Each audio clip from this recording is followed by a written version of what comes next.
actually like kind of the most excessive thing in the world. Just a fair warning, I was debating making this a two-part one, and I was like, you know what? We can just kind of feel out the vibes, and if we feel like it needs two parts, we can make that call at like 7:45.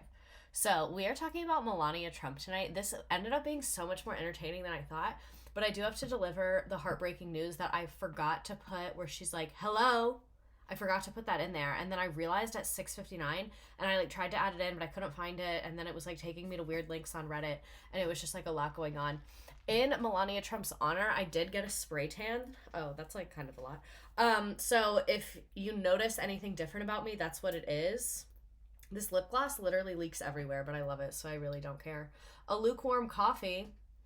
Think an 11-month streak here with my mom tonight. We can't wait to learn some unhinged stuff. I really do need to get started. Oh my god, I was trying to open these mandarin oranges and we could not fucking get them open. I don't know what the hell they're doing over there.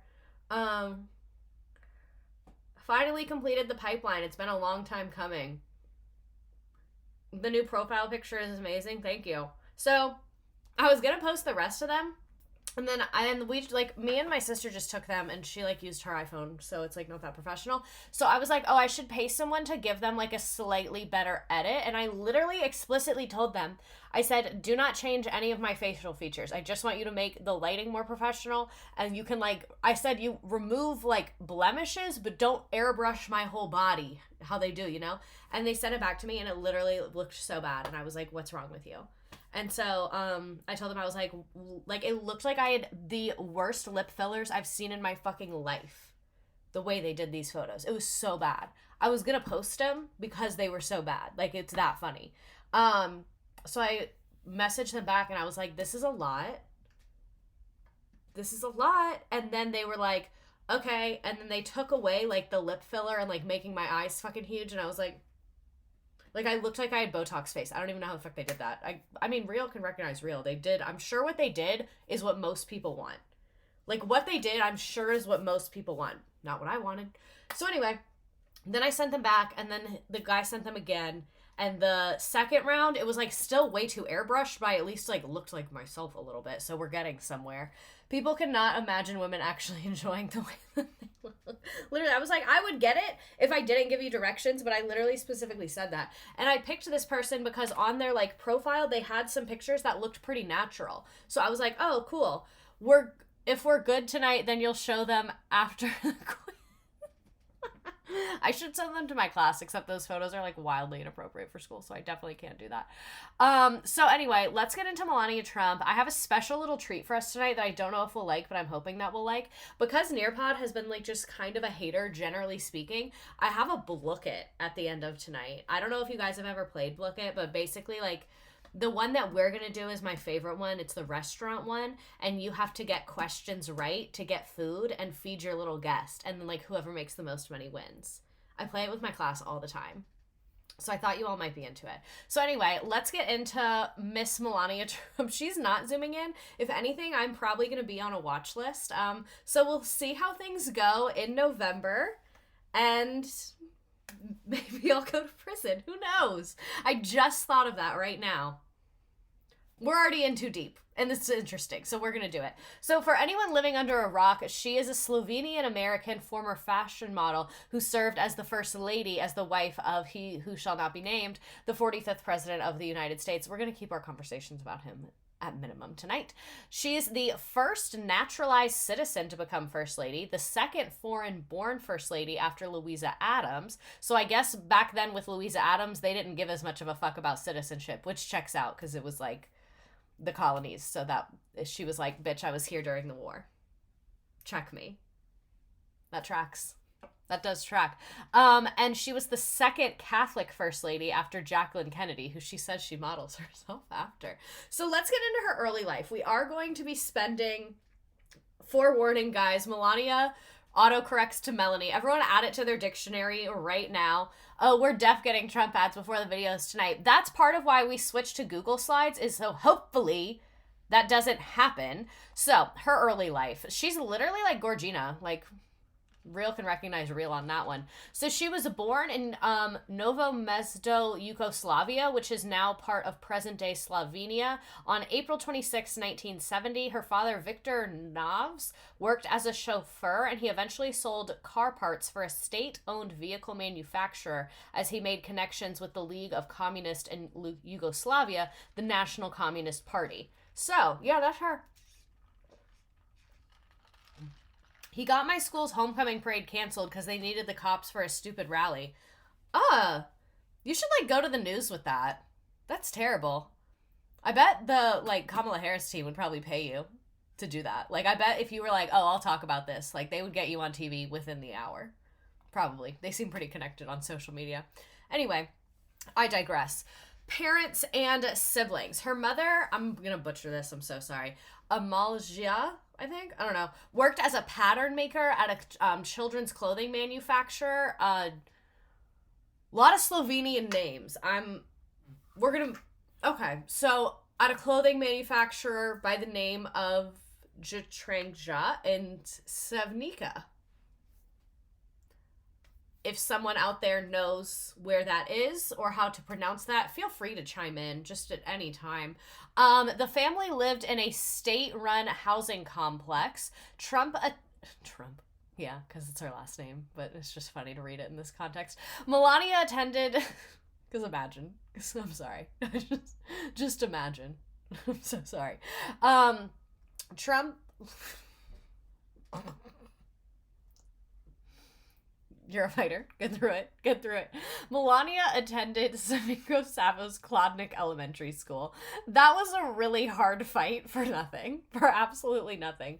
She has an older sister, Inez, and an older half-brother from her father's previous relationship.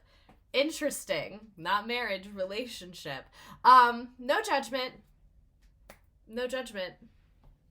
No judgment. Free to be you and me. Absolutely no judgment at all. Her father denied paternity of the boy even after it was confirmed by a paternity test. So I am judging now. I want to retract my previous statement and clarify that I am judging wholeheartedly and passionately. What's wrong with you? What is actually wrong with you? What do you mean? What do you mean? Her family has such a genetic lack of awareness that I find somewhat inspiring. So this is her sister. I guess they're still close. That's great for them. Looking good, ladies. We don't know which one is Melania, but allegedly one of these children is Melania. I personally think that some random family in where is it? Did it say present? It was Yugoslavia, present day Slovenia, or the other way around. I think some random family that knew her as a kid found this photo and was like, it could be her. It could be her. Like, I feel like none of us are really sure if she's actually in this, but from the foliage and dress, it seems maybe plausible. So this is her parents' house after her and her family moved out of the apartments. So I guess once her dad got connected with the Communist Party, things were kind of on the up and up for them, which is ironic. I really am quite uneducated about the political history of Eastern Europe, but I know that it was not what they claimed to be. That much I feel pretty confident saying. So anyway, it seems that once he moved up, his house got a lot bigger when before they were in the state-run apartments. Again, I'm not a political expert. Just find that to be a little bit interesting. Just pure anecdotal. This literally could be any family. So the principal of Melania's old primary school has some advice for Donald. She said, Melania is very wise. Donald should listen to her more. She was born in 1970, like we said, and whose friends say that her dad has a strong resemblance to her husband. So I'll let everyone unpack that apparently her friends are saying. I don't think this woman has friends. I don't know who those people are. And they also said she's always very sophisticated, extremely well brought up in a very traditional way. In that respect, she was different from us. She's well-spoken. She never swore if there were arguments between us. She's always mediated. I'm an idiot. Mediated, forged a compromise, and unified again. I was like, wow, she meditates? Didn't see that coming from her. But yeah, I can't believe this is her friends are saying. So this is her second from the right at a fashion review in 1977 at the textile factory where her mother used to work. I have no idea how my assistant found these photographs. Like, did she break into the White House? Like, where did you get this? Rest in peace, Sigmund Freud. You would have loved Melania. Imagine if McCarthyism was still prevalent. And that's the crazy thing is, McCarthyism is still prevalent. So, like, how... It's McCarthyism when they want it to be. Like, if they don't care, it's fine. But, like, oh, if you do it a way they don't like... I think if you're good at it is the problem. That's when they get upset.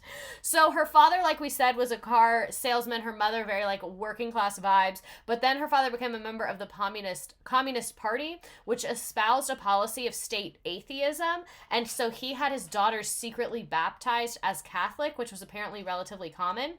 The family was well off relative to most people who lived in communist societies. They frequently went on vacations to other parts of Europe. Their apartment was decorated with brightly colored walls, which was a major departure from the other apartments in the country. As a child, like the other children, she participated in fashion shows like we looked at, and students were excused from school to participate in the shows, so that's cool. It's like Toddlers and Tiaras, but communist, I guess.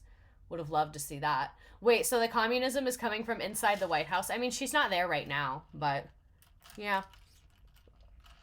This drink is pretty good. I thought it was going to be gross, but it's good. From a young age, she expressed an interest in fashion. She began customizing and sewing her own clothes by watching her mother work. She was also appointed school treasurer. Very much tracks that it's an appointment and not an election. Isn't that interesting? That at school... under a communist government, they don't have elections for those things, fucking obviously. Why would they let the children do that? That really goes to show that, like, the point of school is indoctrination. And I mean that apolitically. Like, for any society. That's just, like, culturally what school is. Toddlers and tiaras, but make it communist. Oh, that's the thing. I won't be able to do the memes. I'll find a way. While you're watching a video, I have a way. I can do it. We'll do it. Because I'm smart. So anyway, her interest in fashion, she's appointed school treasurer. This is 8th grade. I don't know which one she is. Do we want to try and figure it out? Are those jeans? I'm kind of surprised. No, they're just like a navy slacks. Interesting. They're like, see, it's not jeans. It's a different fabric. So when she was a teenager, she moved into that 2-story house that we saw a picture of. She was influenced by the United States. She described the presidency of Ronald Reagan as the beginning of a new era on her own country and the debut of CNN International. Oh, I forgot to give my disclaimer because we are talking about some political things. I'm here for fun. The disclaimer's at the bottom, but like I'm literally here to have a good time.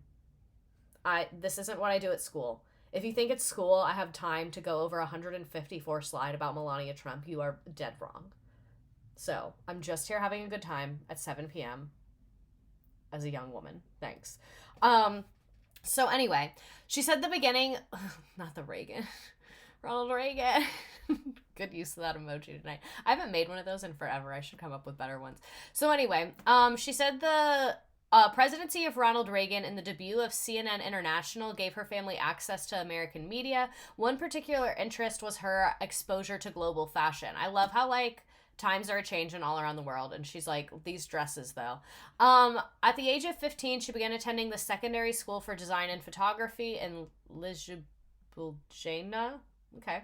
Making the long commute from her hometown to the capital and back each day by train. After her first year, she and Inez moved to the capital together to an apartment paid for by their father. After graduating at 19, she enrolled their school. Like, they start them pretty young. They're like, all right, make your life decision at 15. At 19, you're working.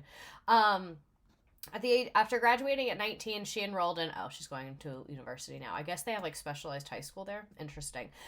Leaving after a few months without finishing her degree. No tea, no shade. So her early modeling career. She was discovered by Slovenian fashion photographer Stain Jerko when she was 16 after modeling in a school-sponsored show. I mean, that really does make sense.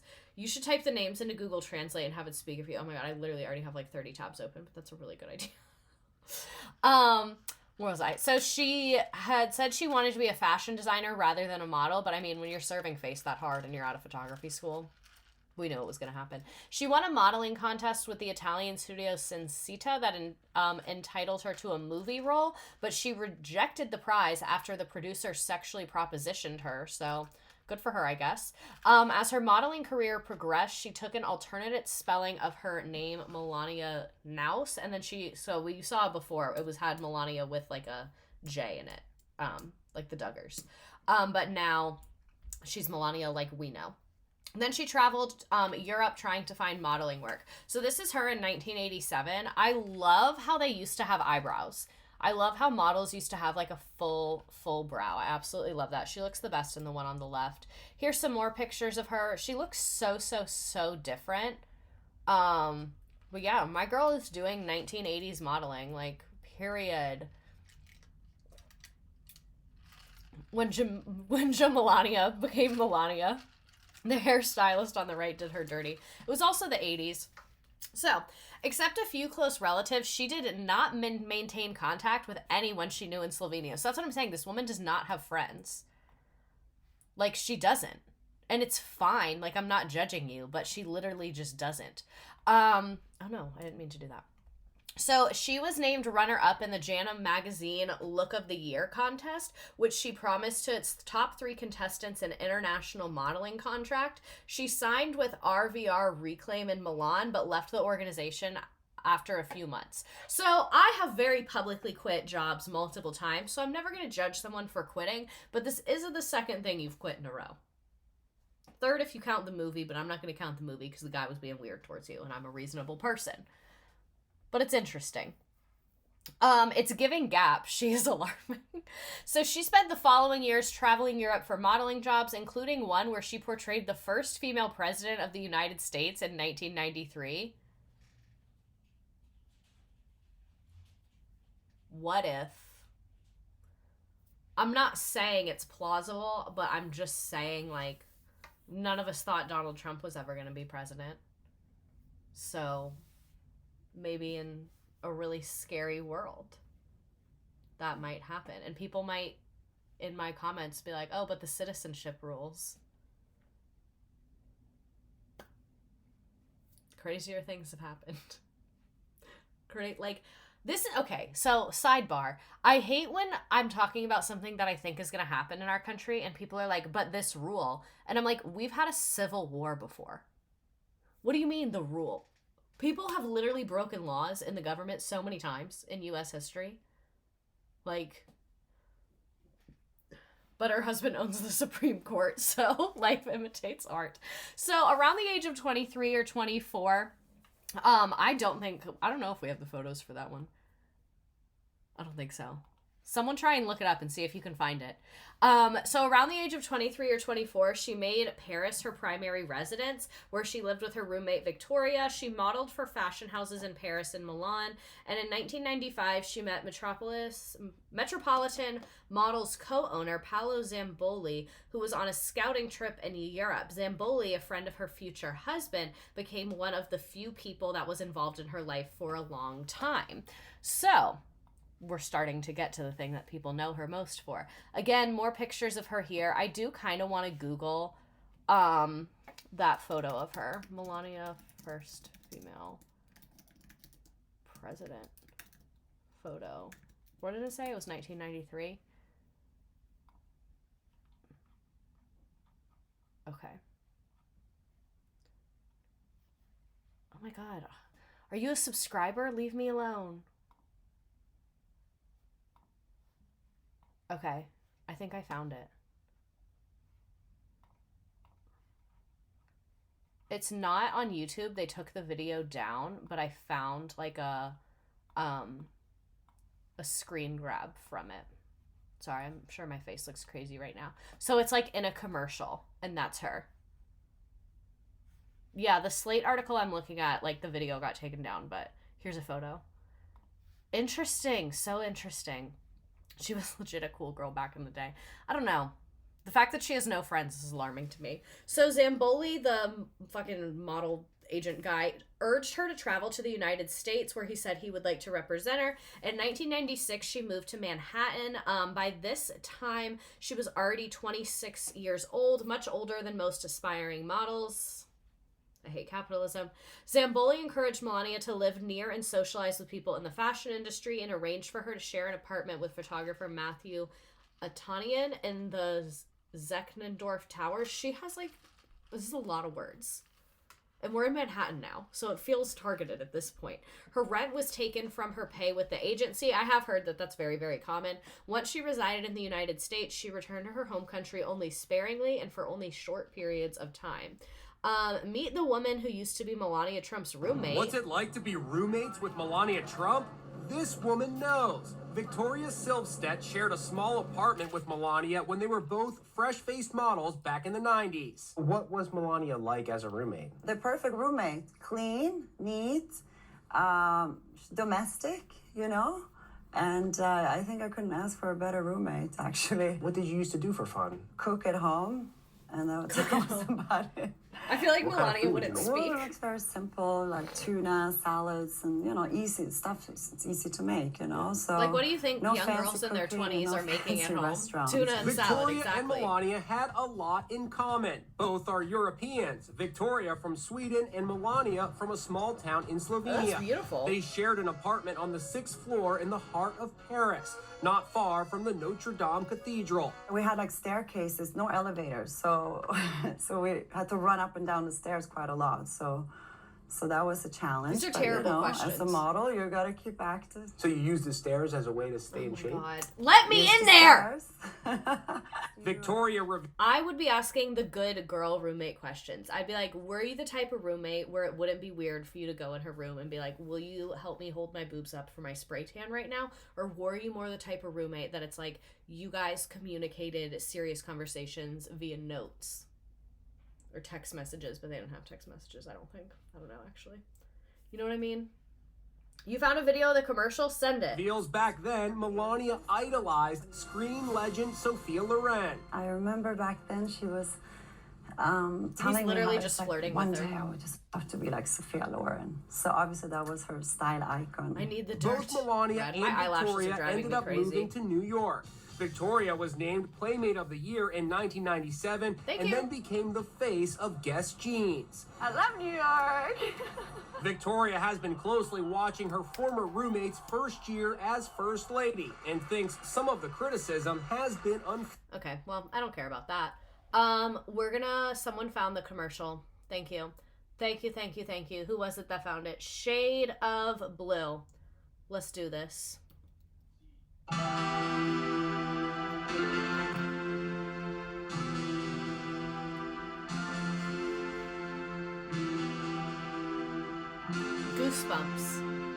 Goosebumps.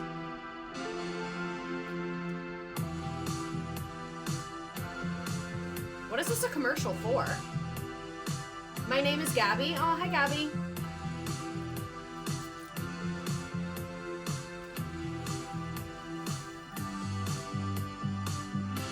It kind of just looks like a fashion ad, and she's really serving. Where's her Oscar? Shut up. This is kind of bizarre. Yeah, I'm really unclear about what it's for. Is it for makeup? And it's like, look, the first female president wears our makeup, but she doesn't exist. But if she did, she would wear our makeup. The 90s were different, okay?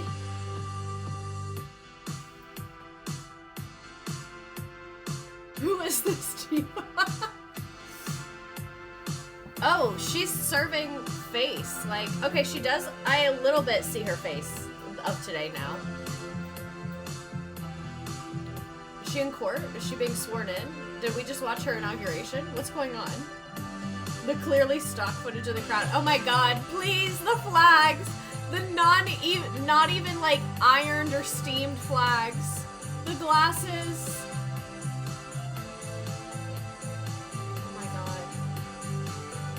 She's on the phone. Serbian conspiracy YouTube channel. I have led us to some weird fucking parts of the internet. That I will admit. I will be willing to admit I have led us to some What's it odd like? places. So she lived a very healthy lifestyle in New York, managing her diet carefully. She avoided drinking and partying, and that often consumed the lives of the models around her. She did not lead an active social life and only went out on rare occasions. She was featured in an explicit photo shoot for a 1997 issue of Max, a French men's magazine, with another female model. It was shot by Alexander L. Bassville. The work was unpaid, instead promising Melania exposure in a prominent magazine. They were largely forgotten until they got published by the New York Post in 2016. So here are some of her modeling photos from back in the day. Look at her. She looks like she's having so much fun. So her early immigration works or history and work status in the United States has been marked by a lot of inconsistencies. She stated that she followed legal procedures by traveling back to Slovenia periodically to renew her visa to allow her to work as a model, but immigration experts point out that this explanation does not align with the H-1B visa, which she reportedly had. The H-1B visa, even when designated for models, typically lasts up to 3 years and can be extended to 6 without the need for frequent travel for renewals in Europe. Instead, her account returning to Europe only suggests that she might have had a B1 temporary business visitor or a B2 tourist visa, which does not permit employment, which raises potential questions about visa fraud. So, I guess a B1 temporary business visitor would be like, let's say I live in France and I work for a French company and they're like, we need you to go on a business trip to New York City. I would probably have a B1 because I'm there on business, but I'm not earning money here. Like my French company's paying me. So I guess the one that she would have needed was the one where it's like you're there and you're earning money there. And I guess it's for taxes, probably, I would imagine. So these violations of the law are not uncommon in the modeling industry during the 1990s, where they were often brought in on tourist or business visas and worked illegally. An immigration law expert notes that this could constitute visa fraud. In addition to these issues, the timeline of her arrival in New York has also been subject to debate. She's repeatedly stated that she moved to New York in 1996. Other reports, including a biography by Slovenian authors and statements from her former roommate, suggest that she began working in the city as early as 1995. Her personal website, which was taken down, also falsely claimed that she earned a college degree, which even complicates her narrative even more.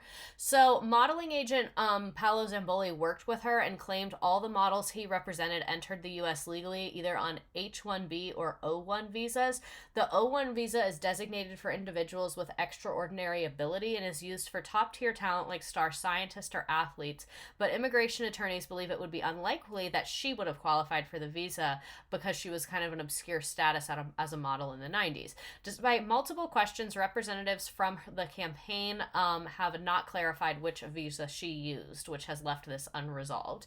She then received an H-1 visa that allowed her to work, so then she got her first major job with Camel Cigarette, shot by Ellen von Euwerth. It was displayed in the Times Square billboard and ran in Rolling Stone. This opportunity came about from a law that required cigarette ads to feature individuals only above the age of 25, which excluded most aspiring models. When her roommate left New York, she moved into an apartment off of Park Avenue.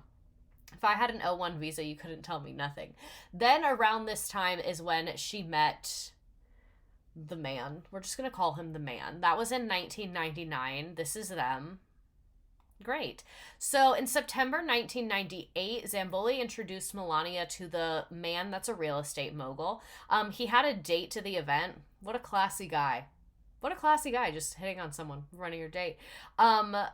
Selena Metalfart. Metalfart is possibly the worst name I've ever heard in my entire life. When he asked Melania for her phone number, she refused, insisted that he give her his own number. He passed her test when he gave her multiple personal phone numbers instead of an office number. She later said that giving her own number would make her look like one of the women he calls. The exact details of when and where this took place are unclear, although the Kit Kat Club is often described as where they met. What the hell is the Kit Kat Club? After a week, they went on a date. She would intentionally give him an indifferent attitude towards his advances. Maybe she's smarter than all of us. Maybe. Knowing this would pique his interest. Not only was his personality similar to her father's, Why does she compare that? I really hate that. They're of similar ages and had similar physical appearances.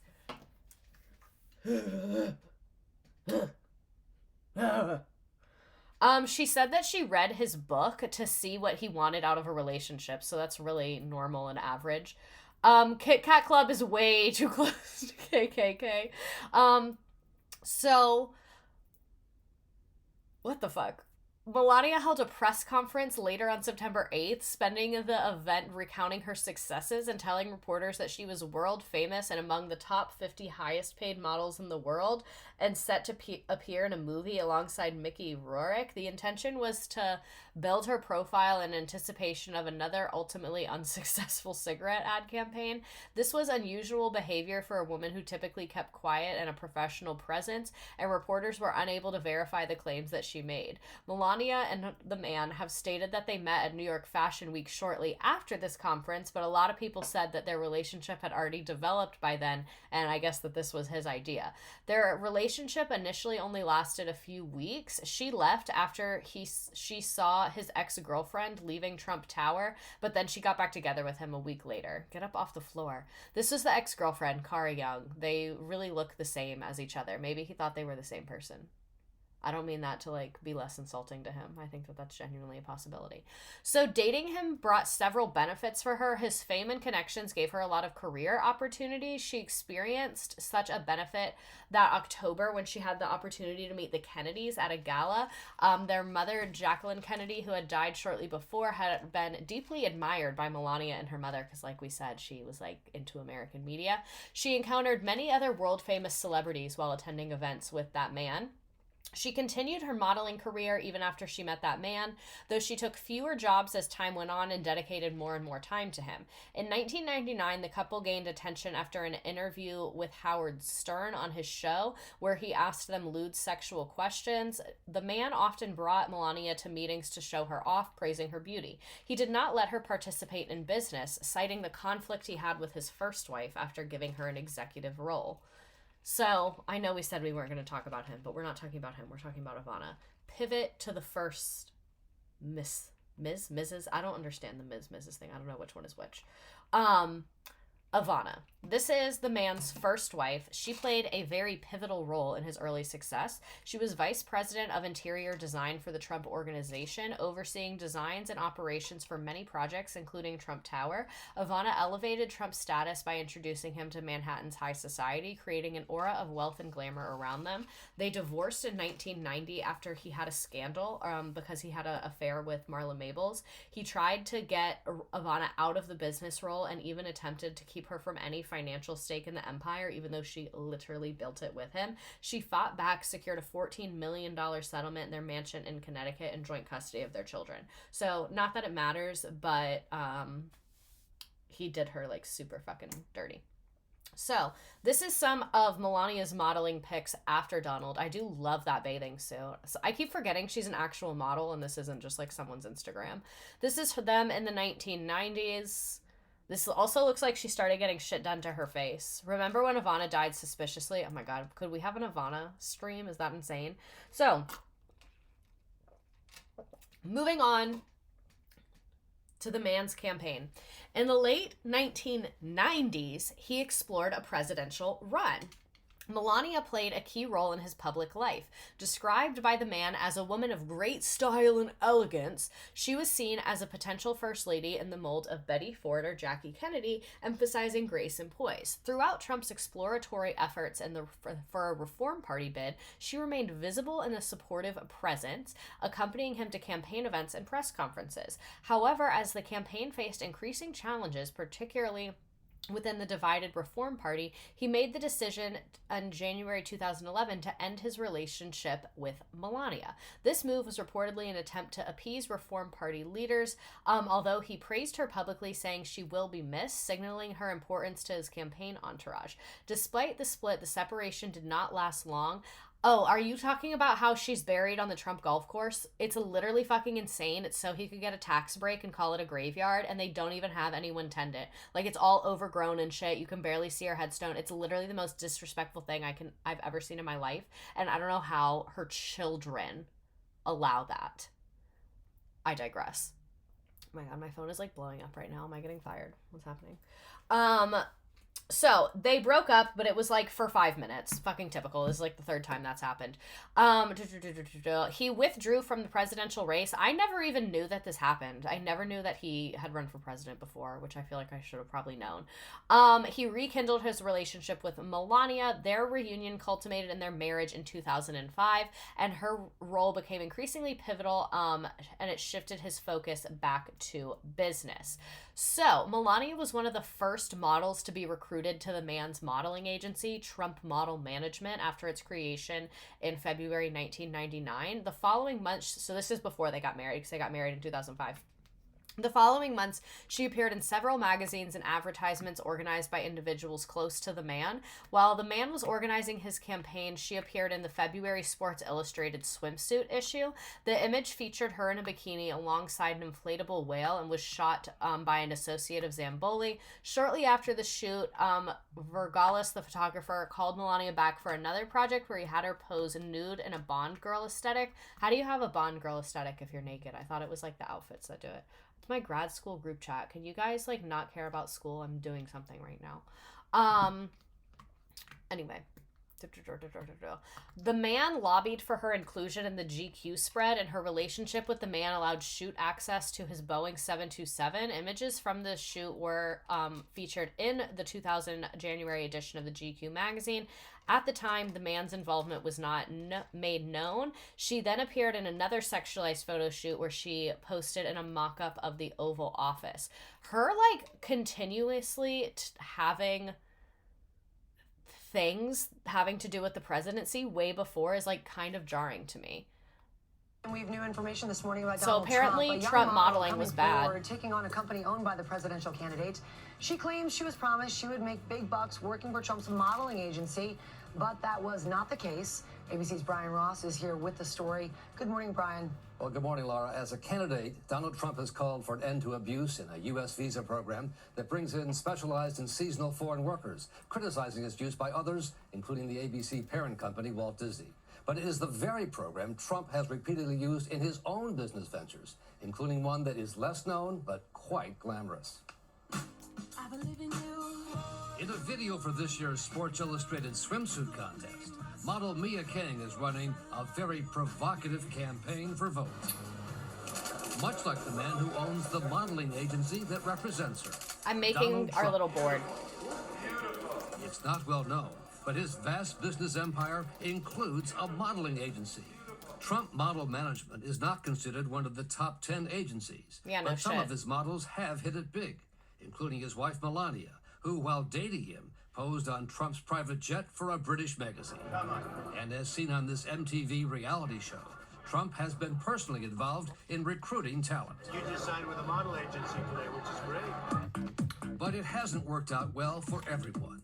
Alexia Palmer was recruited from Jamaica and brought to the U.S. by the Trump agency. Yeah, I just set up your meme share. H-1B visa program for foreign workers. In government documents filed by the Trump agency, it said Palmer would make at least $75,000 a year for 3 years as a full-time employee. And did that seem like a lot of money to you? Yes.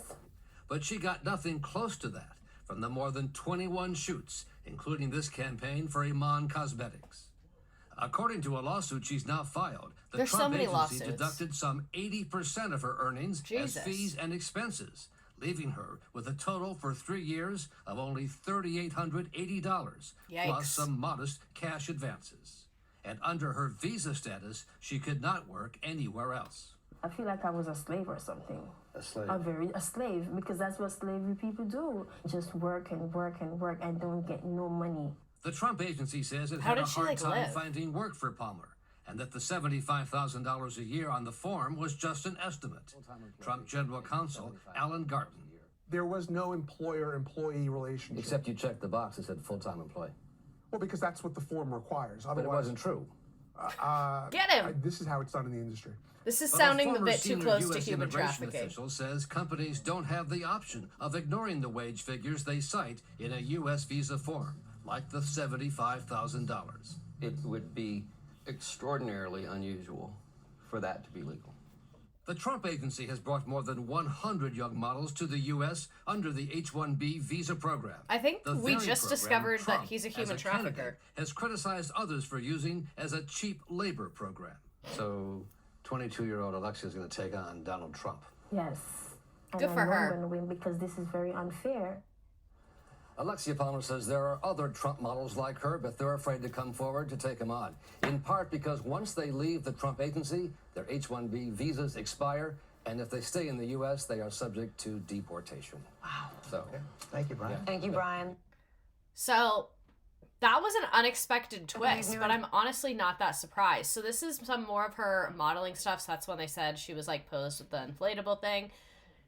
I mean, looks like a model. Ocean Drive. That's a Miami magazine. I used to pretend to read that when people would try and talk to me at my old office. So he gets women together with the promise of money, has them take off their clothes and model, move countries, and then never pays them. That's 100% human trafficking. You guys, I'm going to get sued for defamation, and I really can't deal with that right now. But yeah, so he's a terrible person. There's more evidence of that. Here's her modeling more, getting famous now that she's got the famous boyfriend. There's the Oval Office photo. There it is. There it is. How did that not get more negative press? How is this the first time I'm seeing that? Them wearing the wigs is kind of sending me. Like, I want to live in the universe where he is a celebrity gossip TV show host, and then she comes on and just, like, giggles sometimes and makes a weird little remark. Why can't I live in that America? I love that America. I love that America. Why did he have to run for president? Why couldn't he just have like a show like Joan Rivers? Like, here's her in GQ magazine. The Oval Office photo really is a crazy. Naked Supermodel special. The bottom left pic goes hard. Not gonna lie. Yeah, like, she's good looking. Are we surprised? I'm not. What, you thought a scumbag like him with money was gonna date someone ugly? You thought he was going to date for personality? Okay, I'm not saying she doesn't have a personality. I'm just saying she's a very attractive woman. More modeling. Melania doing her modeling thing. This is them at a musical opening in 2000. Love her hair here. It's kind of giving like Toddlers and Tiaras, My Gypsy Wedding vibes to me. This is them with President Bill Clinton. Because why the hell not? Why the hell not? Why the hell not? They're matching each other's freak right now. Then President Bill Clinton in 2000 at a sporting event. Like, yeah, for sure. Fuck it. Why not? Literally, why not? So in 2000, like we said, they broke up with conflicting accounts about who ended the relationship. We also saw it was kind of done for the political thing. They kept in contact, reunited a few months later. She got her green card in 2001, granting her permanent residency in the United States. They moved in together in Trump Tower in 2002. She made her first appearance on The Apprentice in 2004, where they had the contestants visit their penthouse. This is them at a Victoria's Secret fashion show in 2002. Great jacket. He looks terrible as usual. He's been wearing the same goddamn outfit for over 20 years. But her jacket looks phenomenal. Melania at a fashion show with her mom. Random mom jump scare. We don't see her too often. Love that hair color on her. Phenomenal hair color. This is them at Mar-a-Lago. I guess they've been frequent of that location. He really looks the same, but so terrible in every single photo. Moving into their engagement and wedding. He proposed in 2004 on her birthday when they were leaving to attend the Met Gala. He reasoned that he was more willing to wed as she had not insisted on marriage, and he felt she was an influence in the success he had seen over previous years. She also signed his prenup agreement without issue. She just seems like she's a very go with the flow. Like, she didn't pressure him into marriage. She signed the prenup. She's like, what the fuck ever, man. Who cares? A few months before the wedding, she went to Paris with Anna Wintour and Andre Leon Talley to find a wedding dress. Do you think he regrets that? Probably. I feel like he does regret that. In the days leading up to the wedding, she appeared on the front cover of Vogue in her dress. So I guess he was like, we're definitely going to make money off of this. Oh my God, not him on Ellen. Start at $4.50. Very much. Okay. It's good to see you, and she's going to join us in a minute, and we'll say hello to her and see what you're really like. Okay. All right, we'll be right back, right after this. Back to Donald Trump and It's so weird to see him, like, before he was widely hated. You know what I mean? Melania. Melania. And Yes. where are you from, Melania? I'm from Slovenia. Slovenia. Yes. Melania from Slovenia. That's right. And Melania, you're now engaged. Congratulations. Thank you. That's very exciting. Why does he look like that? Pisses me off. That's all I got you is that little tiny thing right there on your... Exactly. Ellen left us so many signs of her being a terrible person. How many times has Ellen come up on this stream? We did a stream about Ellen, but she comes up, like, kind of a lot. Finger. Look at the size of that. That's Damn. How many carats is that? I don't know. I never think about it. You don't think about carats? No. I bet think you about do. other things. I bet you know exactly how many carats I it is. do actually. See. And then the bracelet is... Oh, that was a gift. What about, like, Donald Trump bling? Trump bling. Well, I had that on Esquire magazine. I had bling all over Man, the what's place. happening? You should have And your that was own. cheap bling. That cost about $10 a shot. Yeah. And that's the kind of bling I like. Oh, really? I like it. Yeah, I thought it was good. But anyway, so next question. I bet Trump Okay, couldn't find so- Slovenia on a I'm just map. saying, it's another Probably problem not. for Even you. a labeled one. Don't act like no, and the next time I see you, you've got That's Trump right. bling. I just watched the Ellen stream today. Oh my god. Did you like it? And now, where do you meet? Now, because people at home are going, I'd like to meet Donald. I was trying to introduce you to my mom last time. I didn't love go your for it. mom. Yeah, you didn't go for it. She's there again. I love your mom. Still in the same seat, waiting for you to come back. That's good. And where did you two meet? We met in New York. It was a fashion week, and it was a party, big party. So we met there. And now he comes over and says what? He came over and he said, "What did you say?" I think he said, "Give me your number immediately. I want your phone number." It was very crude, but Yeah. sometimes I know it she works. didn't care about signing the direct. prenup because she's never direct. signing Very those direct. divorce papers. And you either get slapped or you get the number. In her case, I didn't get slapped. I didn't get the number. I worked on it for about a month, and then finally I was able to find out Really? Yes. where she lived and everything. Look at that. Not find where she lived. You What? said you were friends. How long have you known each other? Well, we. 6 Okay, years. go ahead, honey. 6 years. 6 It years. was 6 years, yeah. That's great. I can't watch this any longer. I think we get the point. You're very. They had like a meet cute or whatever. We already saw her engagement ring. It was very large. Donald and Melania so Trump. let's go ahead and move past that. They got married January 22nd, 2005, in Palm Beach, Florida. Listen, that tracks. I don't know what I thought it was going to be, but of course it's Palm Beach, Florida. The ceremony was followed by a reception at Donald's estate, Mar-a-Lago, and Melania planned with Preston Bailey. Numerous celebrities were present, including musicians, athletes, media executives, and television personalities. She only had one bridesmaid, her sister Inez, who had moved to New York so they could be closer together. She arranged all the details of the wedding with her planner. She let the man make decisions about the event, but refused a suggestion that the wedding should be broadcast on NBC. And, like, he made her pose for Vogue before the wedding. Like, he was just trying to make money off of this event. There's, like, the blurriest picture ever. I need to speak to Inez. No, literally, I need to talk to her immediately. And just what I was saying, like, Melania doesn't have friends. You are not going to look at me and tell me that that woman has friends in her life. She doesn't. She does not. She had a roommate, one lady that talks shit about her, and her sister. So there's the dress. It kind of reminds me of Kim Zolciak's dress a little bit. I feel like they have very similar auras somehow. There's them in the car. Thank goodness this wasn't televised, but then we would have had clips of it, so maybe. So this is Melania and Andre Leon Talley during her fitting for the Costume Institute Gala later in 2005. I really wonder if he still talks to her. So marriage and motherhood. They had 3 residences that they traveled in between. Trump Tower in New York, the National Golf Club in New Jersey, and then Mar-a-Lago in Florida. To have her own private abode, she had a private spa constructed on the top floor of Trump Tower. Baller.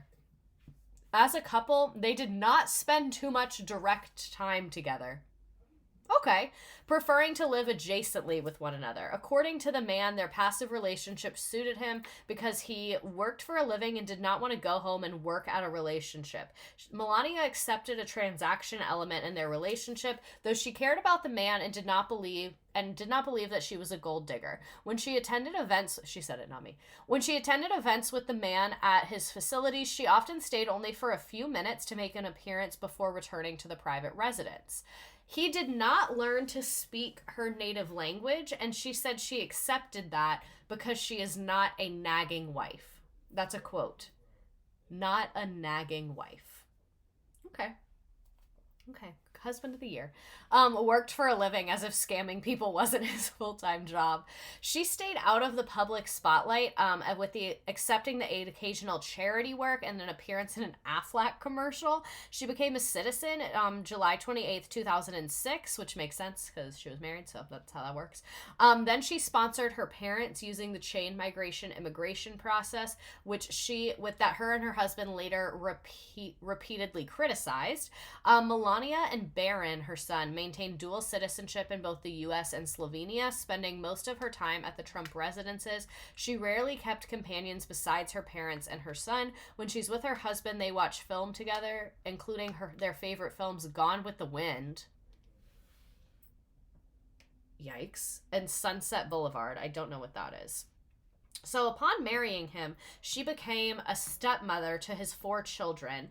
Donald Trump Jr., Eric Trump, Ivanka Trump, from his first marriage to Ivana Levnikova, and then Tiffany Trump from his second marriage to Marla Maples. I didn't realize Tiffany had a different mother than the other ones. I think I knew that at one point and I totally forgot it. Melania especially bonded with Tiffany, who was 6 when Melania began dating the man, and made sure that she felt included among her step siblings. When Melania herself became pregnant, it was widely covered in the media. This included her second appearance on the cover of Vogue, featuring her pregnant body in a bikini and an open coat. She spent the months with her sister and her parents, who visited throughout the pregnancy. She also oversaw the construction of a nursery in Trump Tower. She had a baby shower at the FAO Schwartz toy store, very famous, and she insisted that the toys and gifts she had received be donated to the Children's Hospital. I feel like she really just does not want to be around people. I want to see the Vogue pregnancy shoot. Melania, Vogue cover, wedding dress, and then pregnancy. I'll show you both. To make her do, like, Vogue maternity photos, I mean, maybe she wanted it. It looks like... Okay. Found it! I'm a genius. I'm a genius. So here is the wedding photo in Vogue before the wedding, in her wedding dress. And then here is her pregnant on the plane. Hot mama Melania ready for takeoff, and he's in the car. So that's probably the most horrifying thing I've ever seen in my entire life.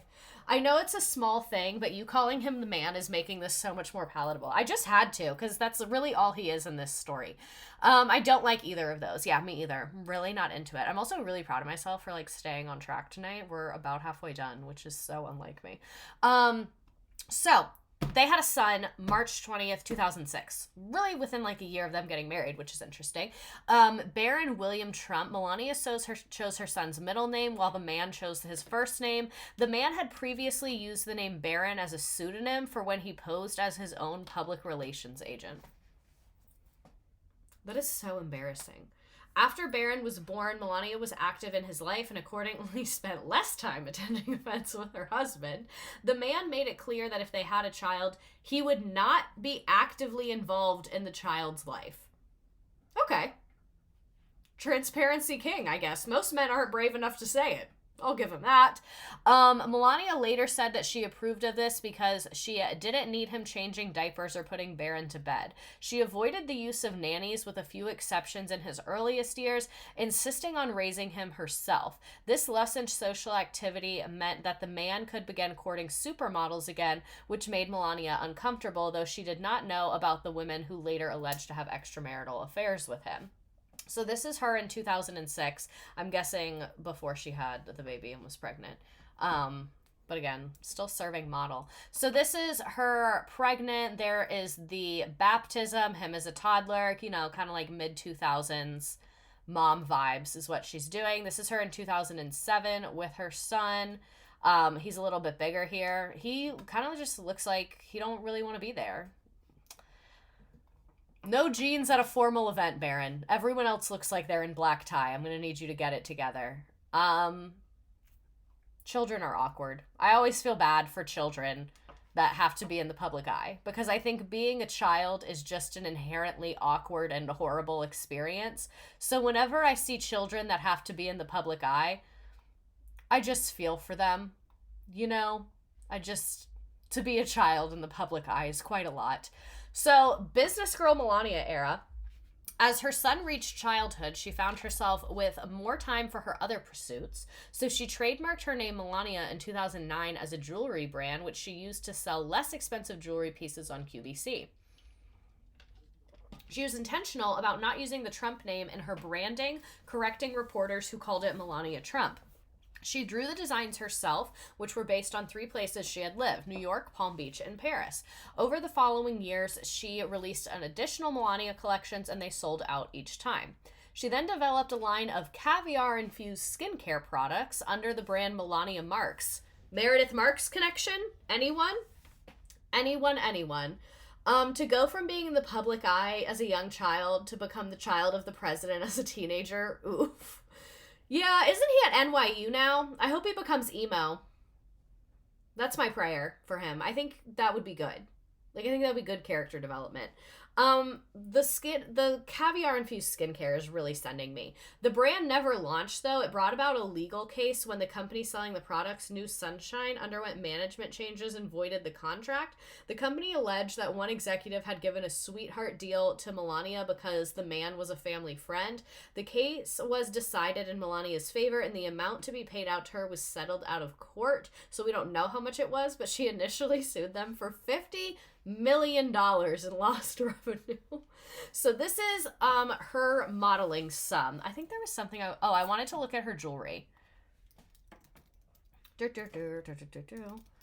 Melania jewelry. I feel like the vibes are really good tonight. Like we are cooking. Okay, there's some different stuff you can see. It's like very random and inconsistent. Oh, is this just talking about the jewelry she's wearing? Here are some designs from my new Melania line. So it's like, okay, it's like 2000s chunky jewelry. Got it. So this is more modeling. Jet Set Magazine. Tom Zenner here, executive editor for Jet Set Magazine and host of Jet Set TV. Welcome to our exclusive behind-the-scenes look at our recent cover shoot with the one and only Melania Trump.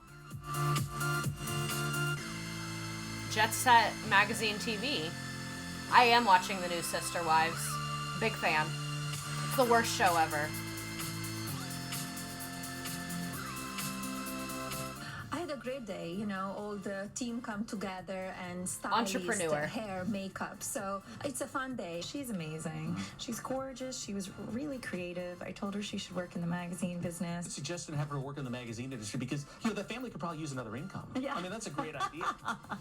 Jumping into that photo shoot today, did it take you back? It was my life years ago, and I traveled around the world modeling and had a great career. So when I come back a day like this, it's really fun.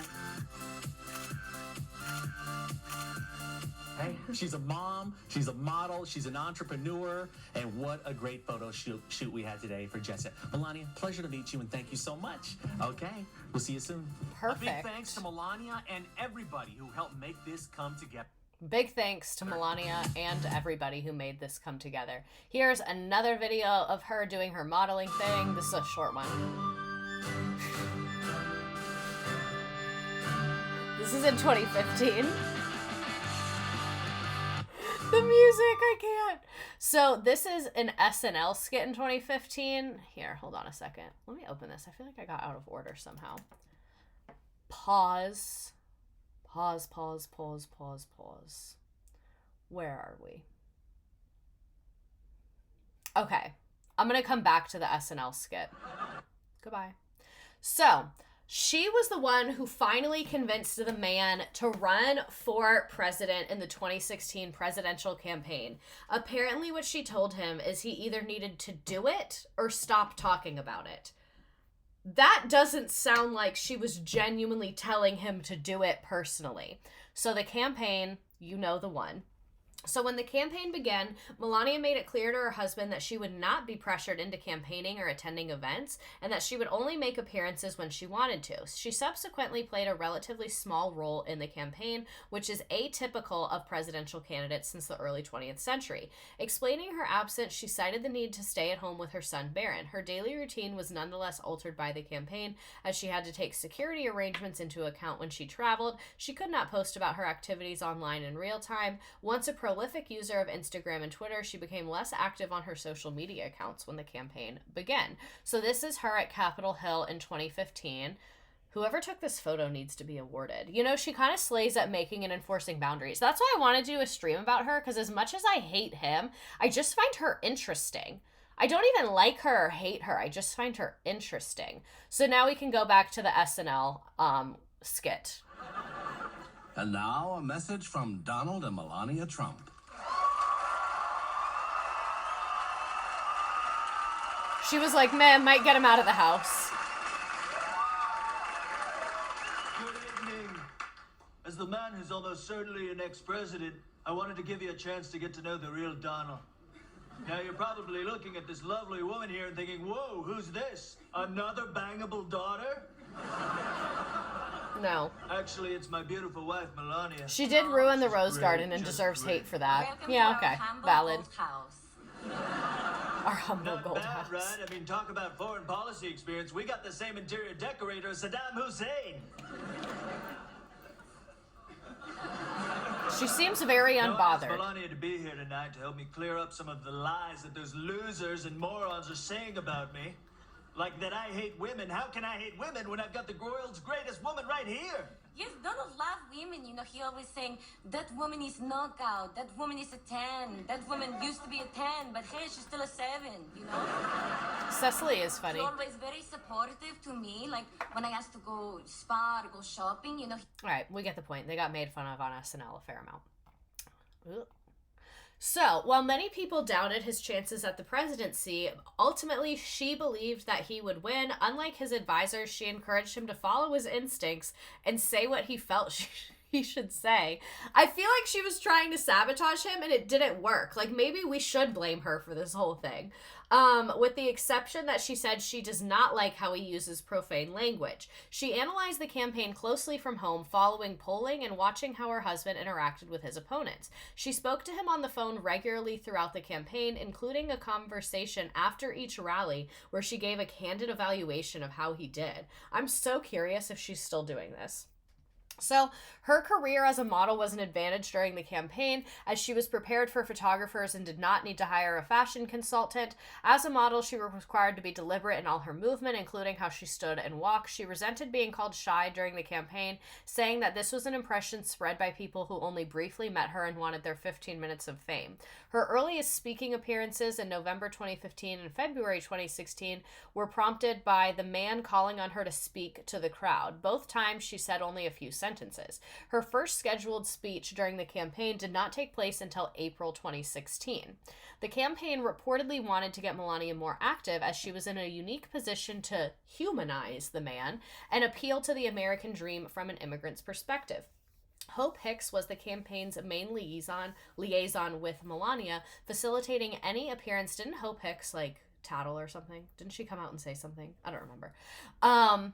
Facilitating any appearance that she wished to make. Melania trusted Hicks' judgment and allowed her to weigh the importance of a given appearance. Her rare appearances brought her to swing states where her husband needed extra support. Her speeches celebrated his personal traits instead of policy. This is her at the RNC in 2016. They said she didn't hire a fashion consultant, but maybe she did. She looks really good. If she didn't, I'm like kind of impressed that she chose that for herself. It's really hard to pick clothes for yourself. So she was involved in the vice presidential selection process. She met with top contenders, and her approval, we are going to talk about the speech plagiarizing. Her approval of Mike Pence contributed to him being selected. The deciding factor in her mind was that Pence was not as ambitious as the other contenders and would not seek to undermine the man. Interesting. She did not get along well with Karen Pence and said that they had little in common. Well, I don't know if she said that, but someone said that. This is her voting in 2016. Yeah, she's a citizen, so she does vote. It just took me a second to remember she did get her citizenship through marriage. She's probably so confused. She's like, why am I at a high school gym right now? Look at Ivanka back there. I wish Ivanka wasn't her name, because I actually do really like that name. So anyway, moving on to media coverage. Here's another SNL. We get the point. So, an attack ad against the Trumps was produced by a super PAC that supported Ted Cruz, and it featured her nude GQ photograph with the caption, "Meet Melania Trump, your next first lady, or you could support Ted Cruz on Tuesday," which intensified the rivalry between the two candidates in the 2016 Republican primary. The more scandalous nude images of Melania were published on the front page of the New York Post in July 2016 in a story titled "The Ogle Office." The images did not have a major effect on the campaign. Melania was actually seen as the victim, and she spent the following 2 months away from the public because she was so humiliated. So these were some of the photos that they started releasing. Some of these we already saw because one of them was literally on the cover of a magazine, and then there's the New York Post one, and then there's the one we talked about where it was like her with another woman that she said that it was for like fame or whatever. I debated including these because she was embarrassed by it, but I ultimately decided like most of these you got paid for, and this was a part of your professional career where you were an adult woman. So that's why I ultimately made the choice to include them, because like you were an adult woman, you made a choice, you got paid for it, and it was literally on the cover of multiple magazines at the time that you took it. Like, it wasn't supposed to be a private photo. If it was supposed to be a private photo, I wouldn't have included it, but, like, you took these 4 magazines, so that's kind of where I stand on it. And then this is where it said, your next first lady. So, the speech controversy. At the 2016 Republican National Convention, controversy emerged after it became apparent that a paragraph of her speech was plagiarized from Michelle Obama's speech at the 2008 Democratic National Convention.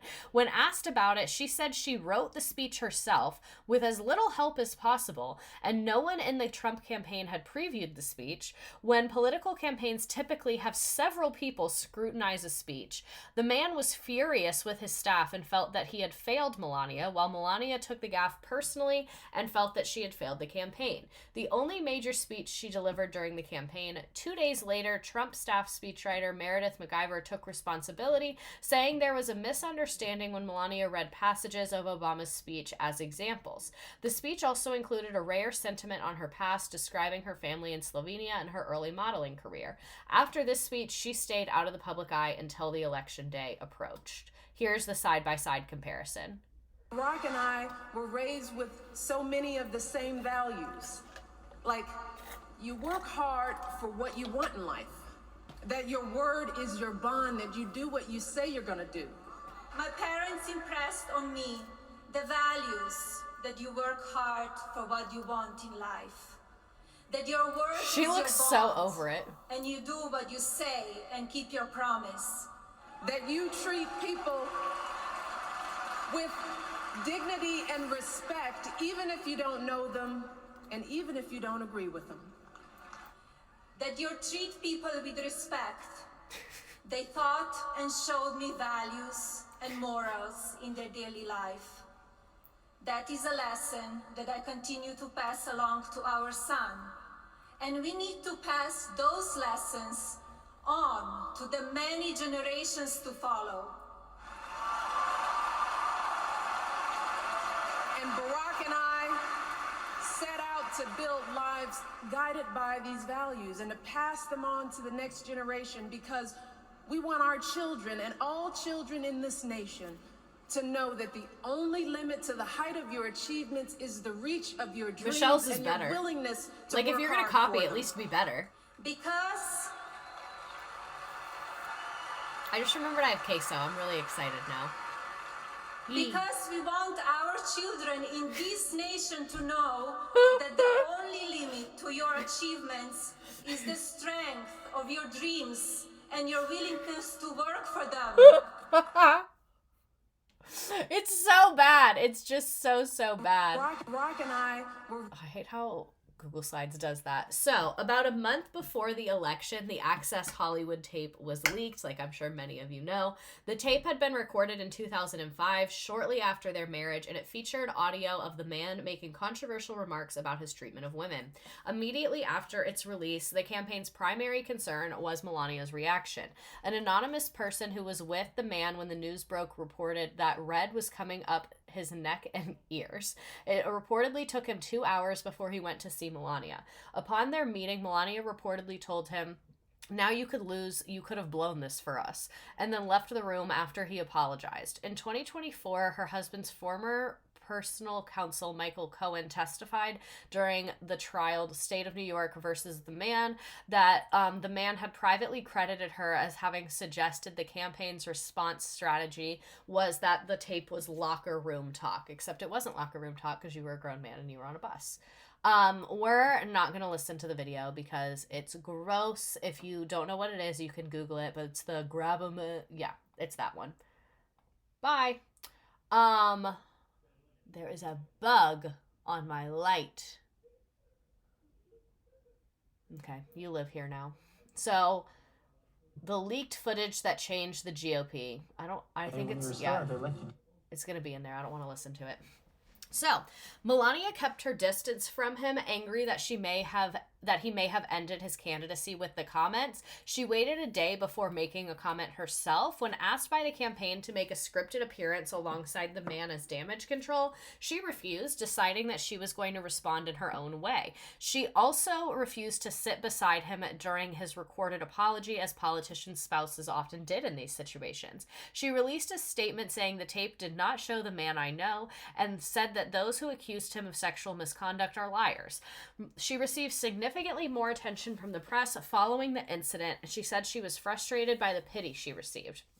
A few days later, she attended a presidential debate wearing a pussy bow, causing widespread speculation about her intention. Oh, so that's what they were talking about with the shirt and the SNL thing. After she voted, she spent most of the election day with her parents at Trump Tower, while the rest of the family did last-minute campaigning. So he won. If you didn't know, it was a really terrible day. So the inauguration took place January 20th. After her husband was elected president, she announced that she would not move to Washington, D.C. with him, instead staying in Manhattan so that her son Barron could finish the school year there. This allowed her to introduce her son to the White House gradually as to not overwhelm him. That does kind of make sense. Like, I will say she kind of snapped with that one. That seems like a good thing to do for a child that's going through this. During this time, she negotiated new terms for her prenup with the man to reflect changes in their lives since it was signed and to ensure that Barron received a suitable inheritance.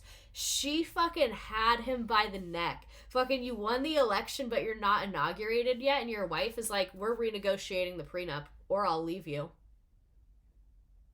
Just a thought. He really didn't have a choice. That's hilarious. Good for her. Again, I don't love her. I find her interesting. This is their first dance. And now, the President and First Lady of the United States will take their first dance. Ladies and gentlemen, the first couple. This is tape that I bought that I thought was regular tape, but it's actually like the flagging tape, and it's not sticky. And it's too late to return it. Does anyone have an idea of what I can do with that?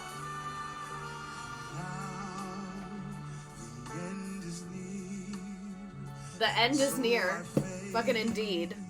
Indeed, the end is near. Jesus Christ. They look so stiff.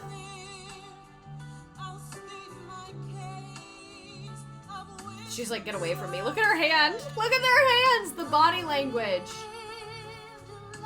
Apparently this is a thing. It's like the first dance, like at their wedding. This is the first time they've touched.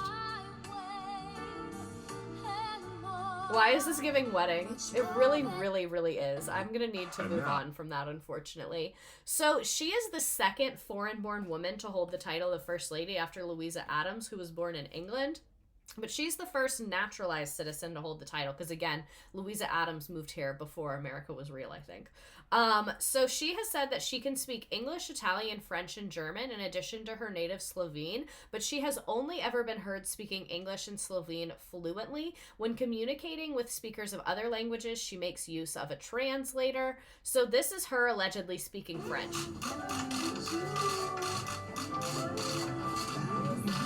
I mean, it makes sense that she uses a translator because she probably isn't fluent in these languages. And, like, if you're the first lady, you don't want to have, like, a misunderstanding.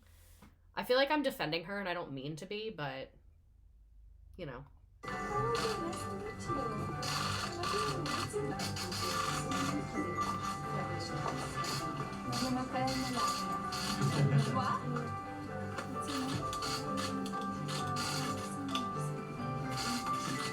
The kid was like, girl, drop the French.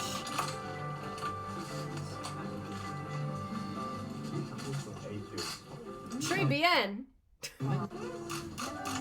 Her absence from the White House. The First Lady's absence has caused speculation that her stepdaughter Ivanka would be acting as First Lady. This is in part of a larger rivalry that developed between the two. That's normal. Let's just sit on that.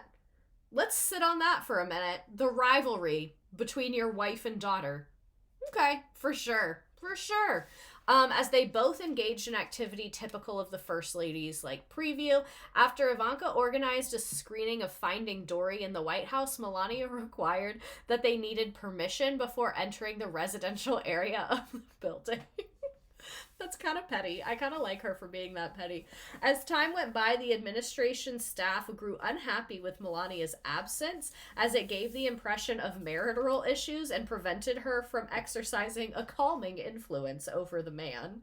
That's absolutely hilarious. Inside their complicated relationship. Unprecedented describes most things about the Donald Trump administration. One unique element, the presence of the president's daughter, Ivanka Trump, and her relationship to First Lady Melania Trump. Glamorous stepmother and stepdaughter since 2005, but it was the 2016 elevator or the during escalator. the Trump presidential campaign. My father, Donald J. Trump. When the dynamic She's his between the two handler. women shifted to politics. Most times on the campaign trail, Hello, Iowa. Melania Trump not interested in doing traditional spousal appearances. So it was Ivanka Trump, as surrogate, who stepped into the role. I just want to thank you, honey, because great job. Staying on as the female face of the administration and the family after Trump became president. This is the first U.S. government, all of government, approach to empowering women in the developing world. Okay. Taking on as senior advisor some of the more traditional First Lady issues involving women, child care. I'm so glad she had to sit in one of those uncomfortable blue chairs.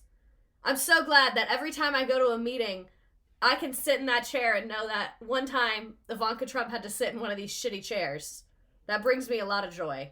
Credit and female entrepreneurship. A real power named Ivanka.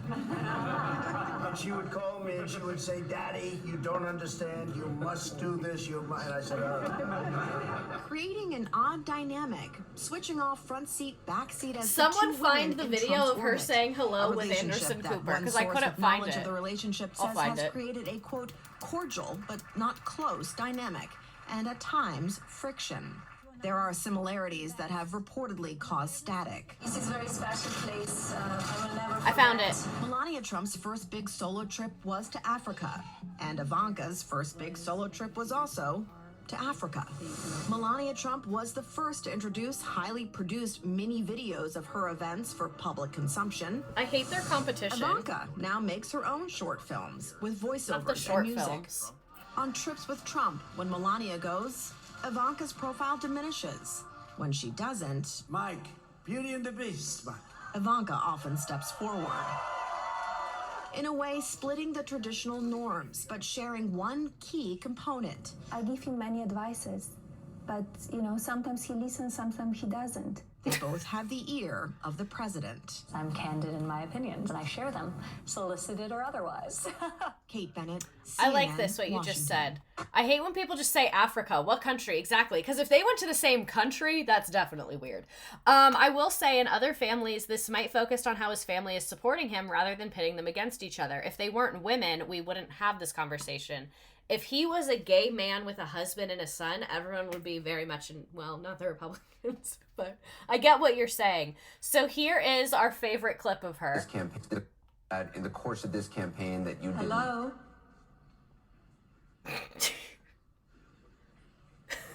In the course of this campaign that you did. Hello? It's so good. I can't get over it. So, she stoked resentment among people in New York who predominantly opposed the Trumps because of the cost and traffic issues caused by the Secret Service presence. They also faced logistical issues with repeated travel to New York. Having a Secret Service detail was not a major adjustment for those. She said she had spent years around her husband's security team. She was given the Secret Service code name Muse to go along with the president's name Mogul. I prefer the man. Being the first lady came with other drawbacks. She was expecting to speak on serious topics such as immigration policy and had little control over how her media appearances were handled, which was a different experience than she had as a model. There's just no justifying it. Like, there's no reason I'll ever understand. This is her discussing her first year in the White House. So you've now spent some time in China with Mrs. Abe and Madam Peng. What's your takeaway? Have you learned anything from them about, being your counterparts or being First Lady? We had a great time. It was nice to see them again. They were in the United States before, and we have a great relationships with all three of them. Did you talk about your platform with them at all? We did. We did exchange what they're working on and what I will work on and what my passion is. The definition of girl bossing too close to the sun. I don't think she intended any of this. He thinks and feels, and it's been 1 year since the election, and perhaps not a role you saw yourself in necessarily. It might have been somewhat of a She surprise. said that so nice. I would have said it mean. 1 year into this role as First Lady, how's it been for you? Has it been what you expected? It's my honor to be a First Lady of the United States, and it was a very busy year. And we love to live in Washington. We have she doesn't live there. Life, and it's exciting as well. And I'm looking forward to work on behalf of the children. Great. And any frustrations or anything that has been I would be so mad if my surprising husband for became you? the president. I can't stand public speaking. It's very I think I would exciting love life, being the First and, Lady. I think I would be a terrible First Lady, but I think I would love it. You know what I'm things that saying? you need I to don't take care think of, the president a lot of would. responsibilities, and it's part of being a First Lady. She always just says like literally nothing, which I find so pretty admirable. So, website controversy. With the Trump administration White House website was posted, Melania's biographical information caused controversy because it listed her jewelry business. Though it had already ceased operation, critics alleged that it was an attempt to promote her business with government resources. Another allegation of attempting to profit from her role as First Lady came up in February, when she sued the Daily Mail for libel after it alleged in 2016 that she had worked for an escort agency. The suit was initially for lost career opportunities, but this was changed to emotional distress when she received questions about why she would expect to have career opportunities as the First Lady. On March 8th, 2017, she hosted her first White House event, a luncheon for International Women's Day. She spoke to an audience about her life as a female immigrant working towards gender equality both domestically and abroad, noting the role of education as a tool against gender inequality. The Trumps visited of the Vatican City in May 2017. She was visiting as a Catholic, so Pope Francis blessed her rosary beads, and she placed flowers at the feet of the statue of the Madonna. I don't think it's that Madonna. I don't know anything about the Catholic Church, but I don't think it's the Madonna I'm thinking of. I would assume. And the Vatican's Children's Hospital. So, first major public attention is after an incident when she was visiting Israel. Donald had forgotten that she was by his side when he was walking with the prime minister. She fell behind from the group and humiliated. She slapped his hand away when he reached out to grab hers. This is the first time the press coverage took note of her independent streak. I don't marry girl. Madonna is Mary? Oh. Why did they just say that? One thing I do love about myself is that I think, and this is no offense to you all, I don't mean this with any offense to you all, but sometimes I think religious people get wrapped up in their own world, that they think everyone knows this stuff because it's fact to them. But then when they meet someone like me and I literally don't know shit, it's like very jarring to them. Madonna, my lady. Oh, okay.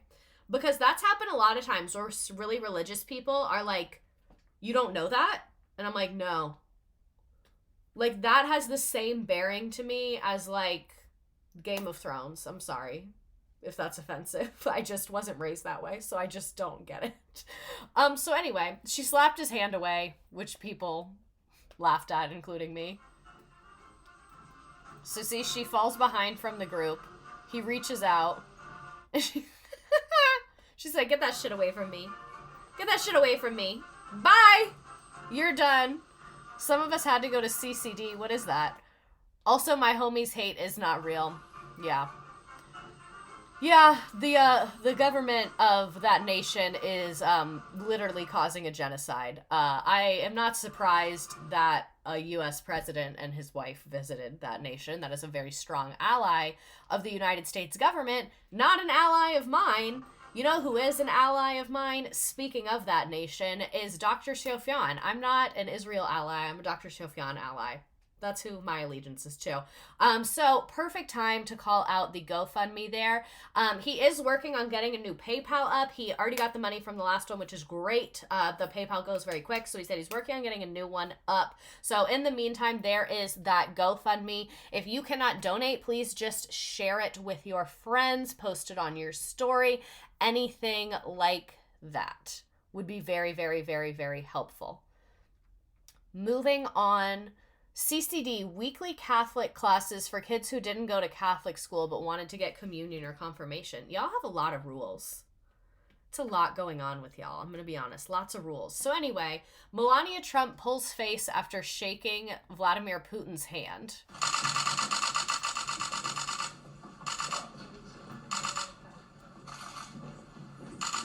I like her coat.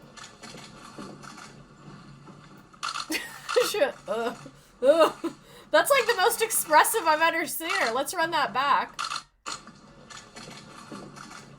The deadpan at the camera. Please. She's like, y'all saw that shit? The tension between the Catholic school kids and the public school kids was palpable. Alright, so we get the point. It's more pictures. So during the early months of the administration, the lack of staff appointments in the East Wing that's typically overseen by the First Lady led to a backlog of White House tour requests. I guess the First Lady, like, actually has to do shit. Because what do you mean? I feel like the First Lady should not be the one handling tours. Oh, but I guess it's a lack of appointments. So I guess it's her fault because she didn't find an employee. But that's still, see, you have to find somebody? What? It doesn't seem...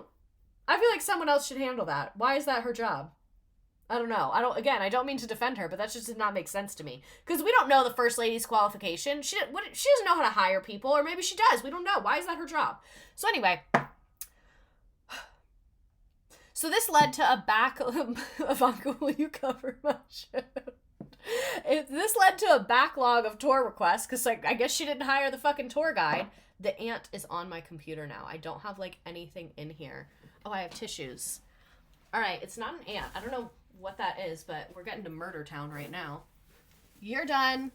You're done. Maybe you're not done. Did I get you? No. Got it. No, I didn't. Okay, you have to be dead now. Got it. Got it. I love when the kids are... I wish I had hand sanitizer. I love when the kids are impressed when I kill bugs and I'm not afraid. I'm only afraid of big bugs that are really fast. Did the bug crawl on you? The bug crawled on you? I'm sorry. It was like crawling on the top of my computer. I'm sorry the bug crawled on you. Anyway. That scared me. Oh, a sound? Oh, when I touched the computer, it made a sound? Oh, that's weird. Sorry about that. I didn't even know it would do that. I don't know where the mic is on you. the heart attack I just had. I'm so sorry. I was just trying to kill a bug. POV, you're being murdered by misredacted. That is so my bad. I feel like when you, like, accidentally drop a baby, you know? Like, y'all are so helpless. So anyway, so in February, several key hires were made for Melania Trump's team, including a social secretary, a chief of staff, assistant, and communications director. She retained the head florist from the Obama administration, but replaced the chief usher with a hotel employee, which improved her rapport with the staff. Her staff remained small compared to previous first ladies, as she preferred handling correspondence herself and avoided public drama. It really just seems like she's quite unbothered. How many times have you dropped a baby? Not a lot. In my defense, I used to work at a daycare, and sometimes they fall down there because they're babies and they roll. I'm not talking about, like, tiny ones. I taught in the toddlers, so sometimes, like, they fall. Toddlers be falling. So anyway, she moved into the White House in June 2017 with her son Barron, but continued to live separately from the man, as they had throughout their marriage. Unlike her predecessors, she gave fewer public speeches, instead communicated through video, focusing on women's and children's issues. She primarily managed the White House staff from her private quarters, overseeing restorations and maintaining a low public profile. Her priority remained her son Barron, for whom she created a protective environment, and she frequently spent time away from the White House, often visiting Mar-a-Lago. So she was personally involved in the planning of the decorations of the White House Christmas events, paying close attention to details, but adopting a calm demeanor once the events started. For visits from foreign dignitaries, she hosted their spouses for lunch or tea in the Blue Room. When selecting the presidential china, she often chose the Clinton administration's gold embroidered set. She had fewer and short events compared to her predecessors, typically hosting no more than 3 events per week, lasting less than an hour each. That is, like, that's kind of real of her. I don't think I would want to host more than 3 hours worth of events in a week either. One of her most ambitious projects was the 2018 White House Christmas decorations, where she opted for red cranberry-laden trees, a design that received mixed public reactions. And these are the secret recordings of her reaction to everyone hating on her Christmas decorations. This is one of my favorite pieces of media in American history. All these kids that I met, they are here in the shelters because they were brought by it through coyotes, the people, or trafficking, and that's why they put them in jail. And the kids that they go in shelters, and the way they take care of them, it's, you know, they even said, the kids, they say, wow, I will have my own bed, I will sleep on the bed, I will have a cabinet for my clothes. It's so sad to hear it, but they didn't have that in their own countries. Right. They sleep on the floor. They are, you know, they are fed. They are taking care nicely there. But, you know, yeah, they are. Oh, this is her talking about immigration stuff. But where's her talking about the decorations? Alone, or with, you know, a lot of, like, moms that teach how to do. Remember, they allow to, you know, it's not true, you know, but they are. This is just her talking about immigration. I want to find the Christmas. Melania Christmas recording. Did they wipe it from the internet? How dare they?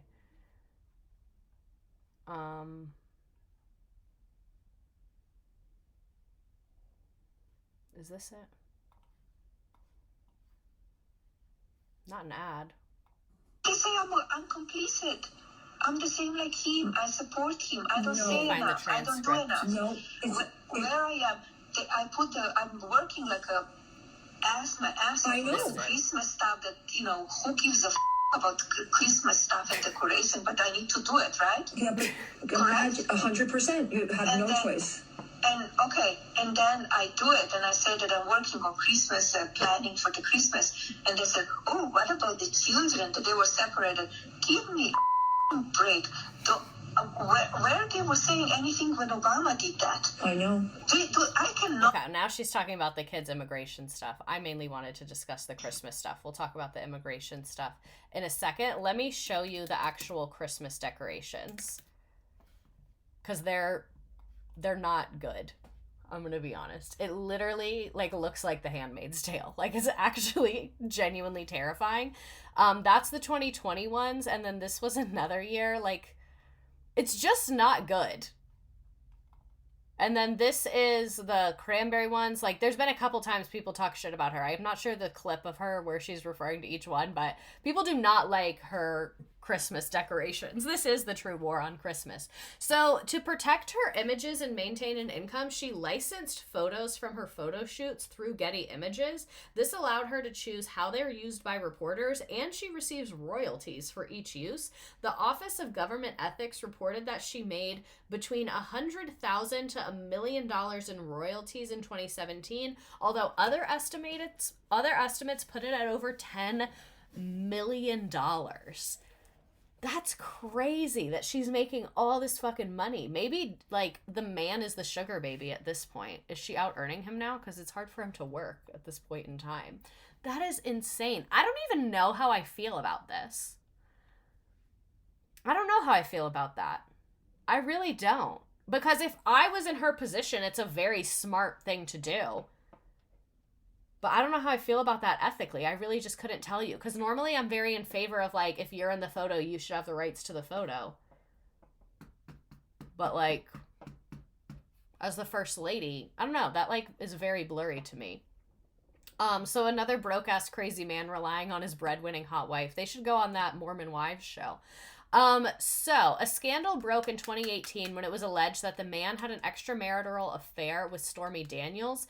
The affair was said to have taken place in 2006 after the Trumps' marriage and the birth of their son. Her public appearances became more infrequent after this news emerged. She canceled several events that she was to attend with her husband.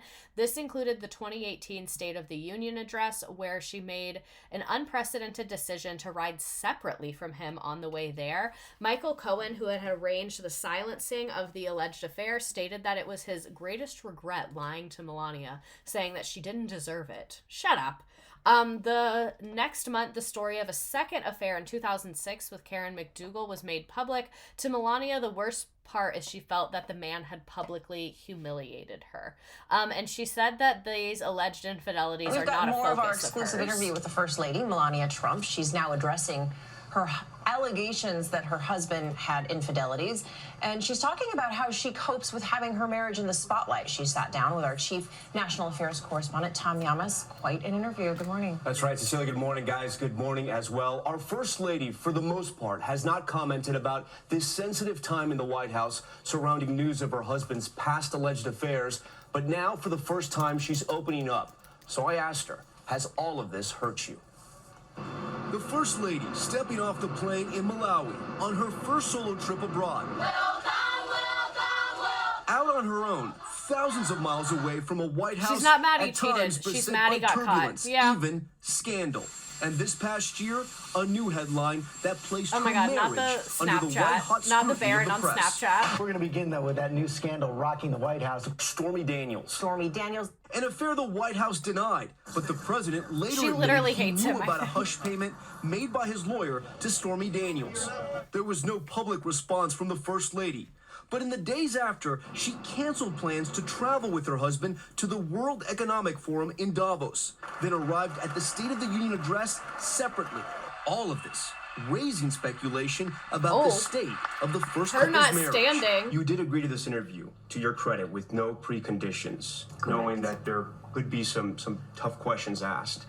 And it has been a tough year for you personally. Barrett is the true victim You're not the here, first but lady not of to Kathy have Griffin's. to deal with her husband's alleged infidelities. Has this put a strain on your marriage? It is not concern and focus of mine. I'm a mother and a first lady, and I have much more important things to think about and to do. Not to be like racist and lump all Europeans together, but she really reminds me of Anna Delvey with like her just like unbothered. We've got more of our energy, you know? I know this is later in time, but about Stormy Hush Money trial. He is there with people from his family. Ugh, I don't really want to talk about the He is Stormy there- Hush Money trial. I'm going to move on. I really just can't handle it. So Melania learned in April 2018 that she had kidney disease, but only told her parents, her husband, and her sister. She began treatment at Walter Reed National Military Medical Center. While her husband wished to join her, his presence would have risked the press discovering her condition. So I guess she didn't want that shit. She seems like a very, very private. And the official statement said that she underwent an embolization, which is a minimally invasive procedure that deliberately blocks a blood vessel. A statement was released after the procedure was finished without complication. She recovered in the hospital for the following 5 days. The extended stay led to false rumors that she had gotten plastic surgery. After leaving the hospital, she continued to stay out of the public eye until the beginning of June 2018. At this point, the president let slip that the surgery had been more serious than initially suggested. It also was around this time that people noticed she was generally happier. By this time, she had reached a more advantageous marital agreement that assured that Barron would be given a fair inheritance. Her public position and corresponding influence she had over her husband's political career had given her the advantage in negotiations. I'm sure. She read his book, so it's his fault if you think about it. After several months of problems, she received positive coverage for a large custom-made white hat that she wore during a visit by the French president. August 9th, 2018, her parents were granted American citizenship. This revitalized accusations of hypocrisy about by the Trumps regarding her parents, and the man had spoken out against the chain migration process that allowed them to enter the United States. Republicans, hypocrites, who would have thought? So we already kind of briefly brought this up, but she also did the Africa tour in 2018. She visited Ghana, Malawi, Kenya, and Egypt. I wonder where Ivanka visited. So I guess it is fair that they said she visited Africa, because she did go to multiple places. But usually when people say that, they should be more specific. So anyway, she spent much of her time with children in schools, orphanages, and hospitals. She used the trip to tout relief work being carried by the U.S. Agencies for International Development, which raised questions about her husband's intention to cut its funding. The PR is terrible. Melania also received criticism for her fashion choices, where a photo opportunity in front of the Great Sphinx of Giza was seen as exploitative, and a Plaid helmet she wore in Kenya was criticized for its association with colonialism in Africa. To these criticisms, she responded that people should pay more attention to her actions instead of her outfits. Perception of the trip grew worse when she responded to criticisms by saying that she is the most bullied person in the world. And this relationship is for real a transaction. So that's the hat. We already saw it a little bit. Did we expect anything other than the colonizer hat? That's just something I want to point out real quick. So throughout her tour of Africa, personality conflicts took place between her and Mira Rashada, the Deputy National Security Advisor. Not Rashada, Ricardel. Am I illiterate? Ricardel's staffer had been bumped from the First Lady's plane on the flight to Africa to make room for a journalist. Ricardel subsequently became less cooperative with providing logistical information needed for the tour. Upon returning, Ricardel gave a thoroughly negative report on Melania's staff, describing them as an embarrassment to the White House with their partying. Melania twice complained to the president, but no immediate action was taken. So the following month, the Office of the First Lady issued an official statement asking for Ricardel to be removed from her position. Publicly commenting on such a thing is unprecedented for the First Lady. She really does not give a fuck about anything, like at all. No one in the administration had been told in advance about the statement. She did tell him multiple times. She seems like she just has very clear boundaries. Including the president. Ricardel was fired the following day. A dispute over the trip arose between Melania and Ivanka a few months later. When Ivanka made her own trip on the continent, Melania felt that taking such a similar trip, Ivanka was intruding on the First Lady's role. So, this is her with an elephant in Kenya. It's her outfit literally looking like she's doing like an America's Next Top Model Africa themed horrifically offensive photo shoot, and everyone else is just wearing like a normal ass outfit. Like that guy's in a suit, this lady's in a dress. Like, why are you wearing that?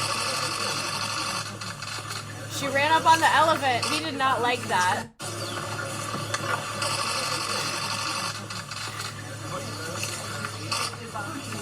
The elephant guy is like, this bitch.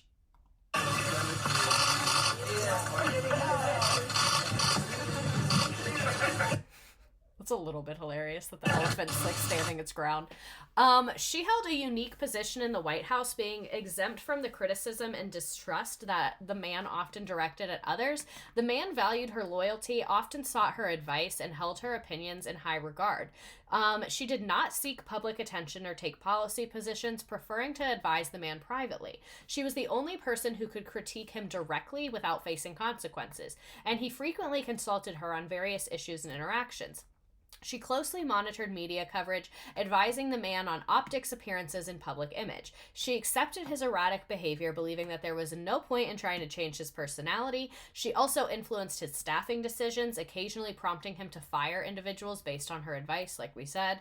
Her primary public interest was children's welfare, regularly visiting children's hospitals, and her advocacy contributed to the ban on fruit-flavored electronic cigarettes. So anyone that was upset about that, I know a lot of y'all took that very personally. Oh my God. My live got restricted again because it's talking about elections. I'm literally barely even talking about elections, but whatever. So y'all can take that up with Melania, for those of you that were upset about that. Though she hired a policy advisor about a year into her tenure, she had not launched any official initiatives. So Melania was openly critical of her husband's zero-tolerance policy of denying asylum at the Mexico-United States border in 2018, where children were being separated from their parents. Her official position was that she hated to see families separated and hoped for successful immigration reform. Out of the public view, she made her opposition clear to the president and influenced his decision to end it. Leaked tapes in 2020 featuring Melania making statements defending some of the practices, expressing grief about family separation, but questioning the validity of asylum claims and dismissing concerns that children were kept in substandard condition. We did listen to part of that. She was just speaking about this issue very crassly, and this is a topic we really could get into in like so much detail, but we just are not. We're here to make fun of Melania Trump, not talk in depth about like family separation and U.S. immigration policy. I'm sure I don't have to say I think this is really fucked up. I actually went to a protest at one of the centers where it was happening. Obviously they didn't let us in, so I didn't see anything, but I was outside yelling in the rain. When was that? Like 2018, 2019? I think it was in 2019. We're going to skip over that because we already listened to a lot of it. So she does have a statue, period. American artist Brad Downey commissioned a monument of Melania from Slovenian sculptor Maxi Sapuvic in 2019, and it was erected in a field outside Slovenica. She's wearing the dress that she wore to her husband's inauguration, and it's modeled after the blue Ralph Lauren inauguration dress. It has mixed reviews. A plaque says it's dedicated to the eternal memory of a monument to Melania, which stood from this location from 2019 to 2020. Did they take it down? It doesn't look good. If y'all make a monument of me, make sure it's better than that. So this is some awkward moments between them. It's not easy when your relationship is under the media spotlight, and that's certainly the case. I'm glad for you're the saying the president man. and I don't think First I could Lady. watch this if he said his We whole have name. to start with Melania, what she puts up with. Over the past She's 4 like, years, yeah, Donald I and do. Melania Trump's body language has made for some pretty uncomfortable viewing. Here are some of their most awkward moments ever. Hand-holding in public is something the first couple haven't got to grips with. Whether it's a searching little tries. finger, a swat, or a hand pat, it's not as simple as you might think. And for some reason, it always seems to happen at airports. We can only guess that Donald Trump is particularly annoying on plane journeys. This is funny. It doesn't get any less awkward with other forms of PDA. The pair have shared a few less than passionate kisses in public. Perhaps it's because when they do lock lips, Donald goes and makes a big deal out of it. I've got to get the lipstick off, is it on? Or it could be that Melania is annoyed at being left behind when there's someone more important around. Whether it's Prime Minister Modi or the Obamas, the president does tend to leave his wife bringing up the rear. This was so awkward. I remember this so well. Try to remember, it's ladies first, Donald. Luckily, I have purse. In politics, smiling for the cameras is one of the first lessons you learn. Otherwise, things can start to get weird pretty quickly. Especially if you're always switching between a smile and a sultry stare.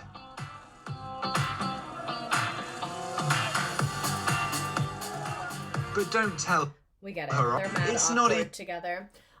So the I don't really care, do you moment. So Melania was upset when Ivanka began receiving credit for changing the man's mind about the immigration stuff. So she decided to visit the border herself, ignoring the man's worries about keeping media attention on the border. And the Secret Service needed advance notice of planning her trip. She did it anyway. She arrived at the border on June 21st, where she visited the family separation facilities, attended a roundtable with doctors, medical staff, social workers, and other experts at the New Hope Children's Shelter. On the way to the border facilities, she caused controversy by wearing a jacket that said, I really don't care, do you? After much speculation about the jacket's message, including criticism that she may have been expressing indifference towards the families separated at the border, she stated that the jacket was aimed at people in the media who were criticizing her, and the jacket dominated the media coverage of the visit. The First Lady makes a surprise visit to a child immigrant detention center in Texas. Melania Trump wanted to see the conditions for herself, touring a shelter caring for 55 children between the ages of 12 and 17. She also spoke with staff members and inquired about the children's well-being. I want to thank you for your hard work, your compassion, and your kindness. I think this is the most important thing Melania has done as First Lady. It's not some pre-cooked initiative. It's her stepping into the spotlight, showing compassion for these children separated from their families under a policy that her husband had pursued. Melania looked chic and comfortable wearing a button-up shirt. Boarded the plane in Washington. She raised eyebrows with an unfortunate fashion choice. She was wearing a $39 military jacket from Zara with the inscription, I really don't care, do you? When asked about the jacket, Melania's spokesperson said, it's a jacket. There was no hidden message. When Melania landed in Texas... That was absolutely intentional. When was the last time she wore a $40 jacket? That was absolutely intentional, and you cannot change my mind. So she launched her first public initiative, or her official public initiative, the Be Best campaign and the White House Rose Garden. The initiative aimed to support children's welfare, combat cyberbullying, and address opioid abuse. Despite its goals, the name was ridiculed for its grammar, and public awareness remained low, with many viewing it as solely an anti-cyberbullying effort. Be Best faced criticisms for perceived hypocrisy, as the man was known for his aggressive online behavior. Acknowledging the contrast, she defended the campaign, saying she believed in its cause. The criticism resurfaced in 2019 when the man attacked teenage activist Greta Thunberg on Twitter, days after Melania had condemned Pamela Karlan for mentioning their son, Barron, in political context. The First Lady's office defended the difference in communication styles, emphasizing that Barron was not an activist like Thunberg. I saw something interesting the other day that said, like, as soon as Greta Thunberg made the connection between, like, colonialism and capitalism and the environment and started talking about that, she, like, hasn't been in the media anymore. And I was like, you're right, I really haven't seen her in the media recently. So, we are almost done. COVID-19 and the 2020 presidential campaign. No, I was going to send you the booklet, but I don't want you to get distracted. So, Melania Trump greets Ivanka with an uncomfortable smile. She's like, what's this bitch doing here?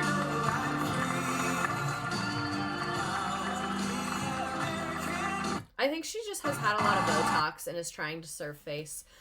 She carried out a major reorganization of her staff in April 2020 in anticipation of the re-election campaign, which was during COVID time. She appointed Marsha Lee Kelly as her senior advisor and Emma Doyle as her policy advisor. Her chief of staff, Lindsay Reynolds, was removed, with her responsibilities going to Melania's communication director, Stephanie Grisham. She became an active campaigner for her husband in 2020, which was a strong contrast to her 2016 activity. When the neon dress is giving brat. She didn't disappear, the coverage did. Yeah, exactly. Where was I? When the COVID-19 pandemic began, she was criticized for promoting a White House renovation project. She took the topic more seriously after the lockdowns began, using her Twitter to encourage social distancing and promoting official medical advice. Much of what she posted directly contradicted what her husband posted, as he discouraged many of the recommended practices. And then that's when those audio tapes got leaked where she was talking about the "I really don't care," admitting that it was to piss off the left, and that she hated dealing with the Christmas decorations. So, Melania and Me. Winston Wolkoff had released the tapes alongside the tell-all book Melania and Me. The Justice Department filed a civil lawsuit against him in October 2019, alleging the breach of an NDA, but it was dropped in February 2021 under the Biden administration. In September 2022, Melania said in an interview with Breitbart that the audio tapes had been strategically edited to make people believe that her duties in the White House had been unimportant to her. She said that shit. She absolutely said that shit. I believe that she said that, and you cannot change my mind.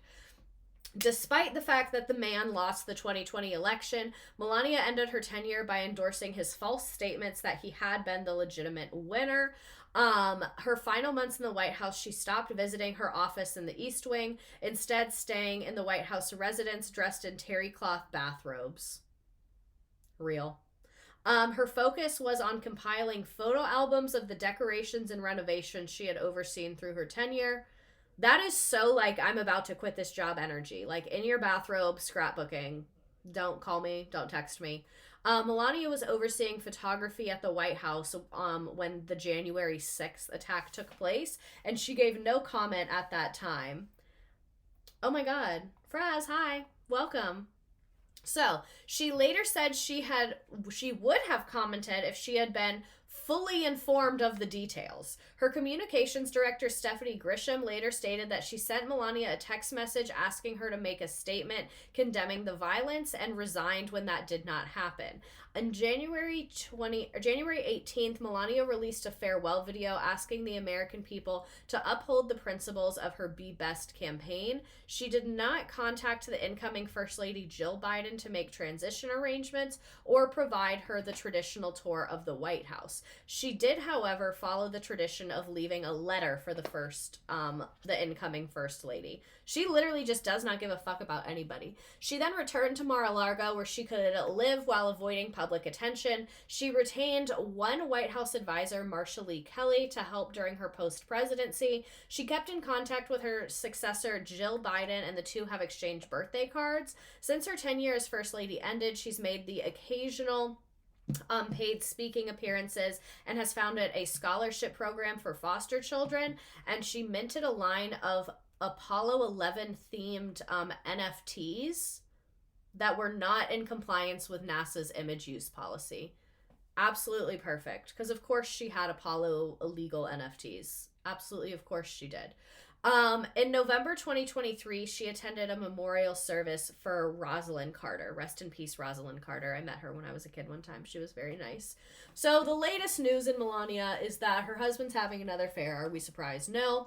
The far-right conspiracy theory Laura Loomer has denied the rumors of an affair, but I personally believe them. She's threatening to sue for defamation, but I don't think they're going to notice me. So, Melania is currently out of public view during her husband's court appearances and his candidacy in the new presidential election 2024. She has limited her campaign events to 2 fundraisers. She became more visible in July 2024 by putting out a statement after the attempted assassination of the man, and she appeared at the Republican National Convention, but she declined an invitation to speak at the event, making it the first time that a candidate's spouse has not spoken since Barbara Bush began the tradition of speaking at this event. So I guess Barbara Bush was the first woman to speak. Melania makes first and only appearance at RNC. Tonight, back in the spotlight, former First Lady Melania Trump, expected to make her first and only appearance at the Republican National Convention. It comes just days after the assassination attempt on her husband. Following the shooting, the former First Lady writing in a statement, in part, "When I watched that violent bullet strike my husband, Donald, I realized my life and Barron's life were on the brink of devastating change. Do you have any regrets about your presidency?" Since leaving the White House, Mrs. Trump has kept a very low public profile. We kind of already talked about that, so we're going to move on. So, she released a memoir titled Melania, a memoir. Go out and get a book. She just wrote a book. I hope she said good things about. I don't know. I didn't. So busy. So she busy. Just wrote a book called so Melania. busy is Go crazy. Out and buy it. It's great. She's an author and now. if she says bad things about me, I'll call you all up and I'll say, don't buy it. Get rid of it.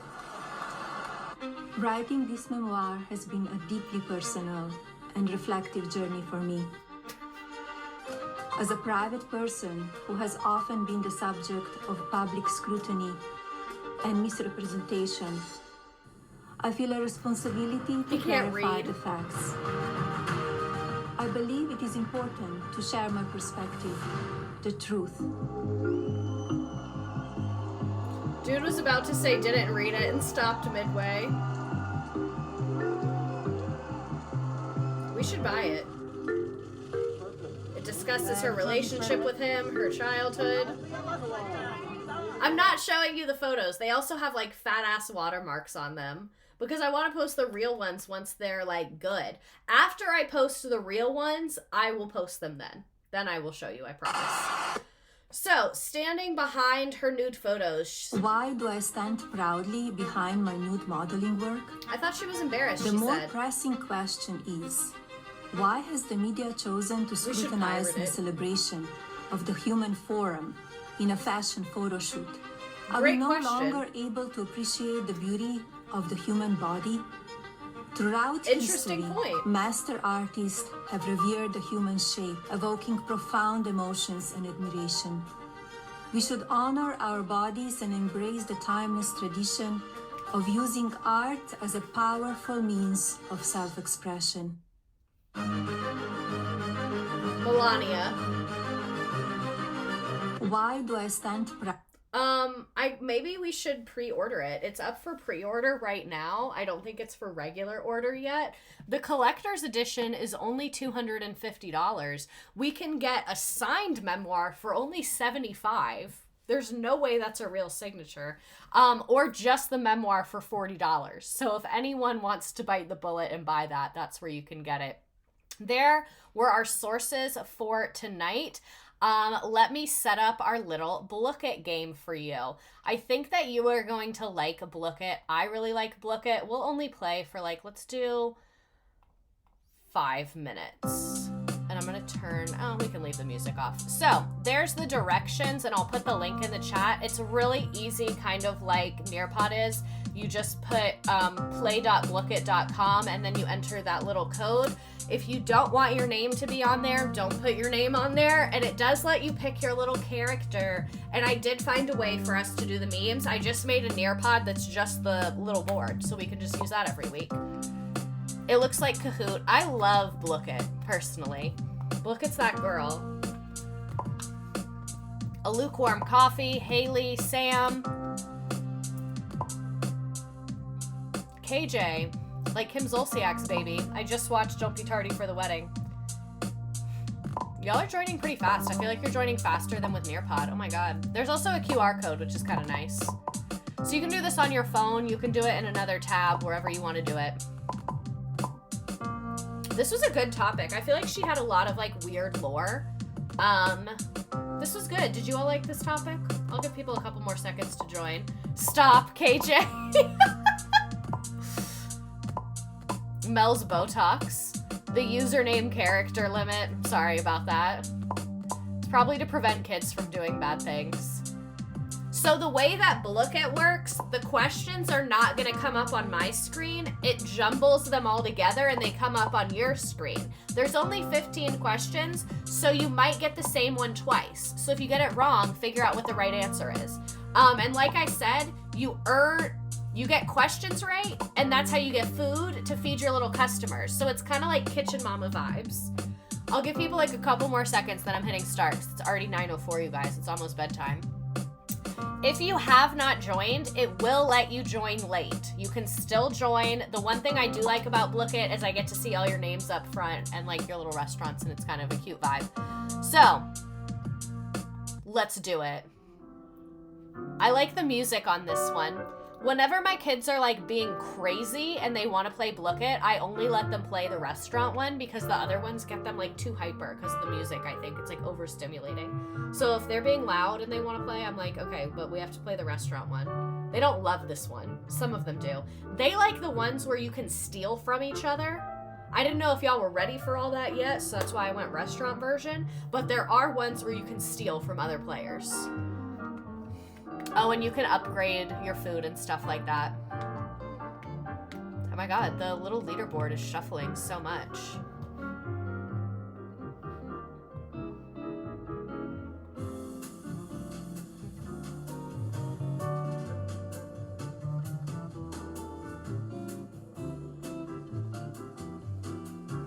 I don't like that I can't see the questions. I feel like now I just have to make conversation with you. I guess I can join. I'll join. I'm gonna join. Haha. Why aren't you loading? Yeah, this is better if I join. And then I can say the answers I know and it'll be like freebies for you. That game is full 60 player limit? Are we too famous? Damn, because I was gonna do Kahoot, but I don't have the premium Kahoot, so it said it had a 10 player limit. I didn't even know Blook It had a limit. I've never encountered that. I guess I'm not playing. Yeah, it didn't let me join. That's crazy. Oh my god, there's so many people in here. It says there's only 50. Someone's lying. Blook It, are you lying? Maybe we will have to go back to Time to Climb. I'll do a poll later, after you're done playing. That's crazy. Or maybe I'll just get the premium. I don't think it's that expensive. I'll do a poll and we'll see what you guys say.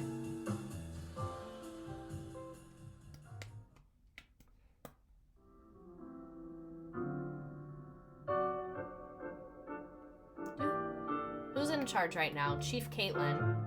I should have done the one where you guys steal from each other. It would have been kind of fun to create chaos.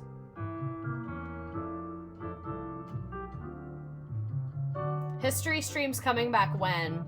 I don't really have any brain cells. Let me read through my list. Oh, next week we're doing Lake Lanier. Lake Lanier is a lake in Georgia and they flooded a town. So that is going to be history vibes because we're going to talk about this predominantly black town that they flooded like way back many years ago. And now people drown in that lake all the fucking time and everyone thinks it's haunted and I kind of think it's haunted. But I also think people drink a lot there and are bad at driving boats. So I think it's probably a combination.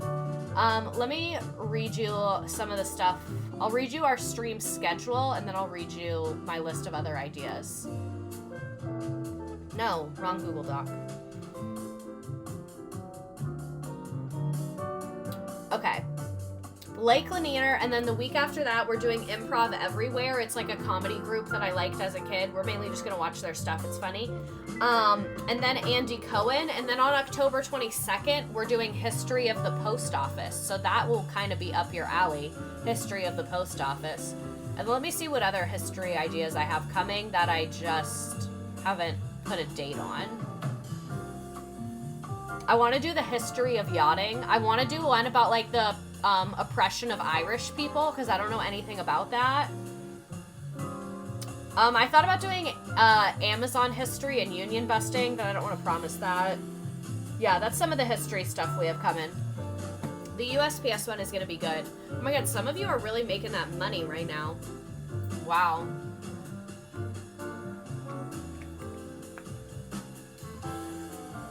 The Troubles?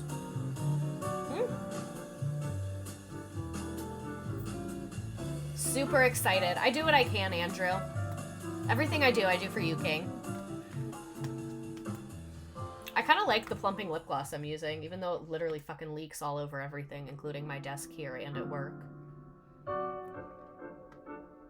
The USPS one, I think I said October 22nd. I did, October 22nd. Oh, Dairy Girls, a girl that I used to share an apartment with, my old roommate, she liked that show. Chromic Nexus, 13-month subscriber. We've been together a little minute now. Over a year. I'm proud of us. That's a pretty long relationship. Alrighty. Nice job to my winners. Kai in first place, Mel, not Melania, and Chef Caitlin in third. I will scroll through some of the rest. We got POTUS in fourth, B, Slay Eyebrows, Seagull, KJ, Hello, AA, Emily, Saturn, Cat, Jewel, Silvo Dante, Smears, Allison, Britt, Trinity, Seawab, Nerd, and then I will scroll through the rest. Mel's Botox, very funny. A Lukewarm Coffee. I can't believe we literally hit the limit on here. That is so crazy. So if you have a meme to share, the Nearpod directions are on the screen. If you want to share that meme, that's how you do that. I'm going to do a poll to see which game we like better. Which game do you like better? Blookit, Nearpod, normal game. Please don't leave. Let me post my meme. I'm not. I really am committed to you guys' memes. That's like one of my favorite parts is when people make memes about something I taught them is like probably one of my favorite things in this lifetime.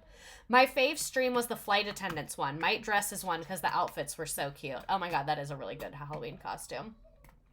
All right.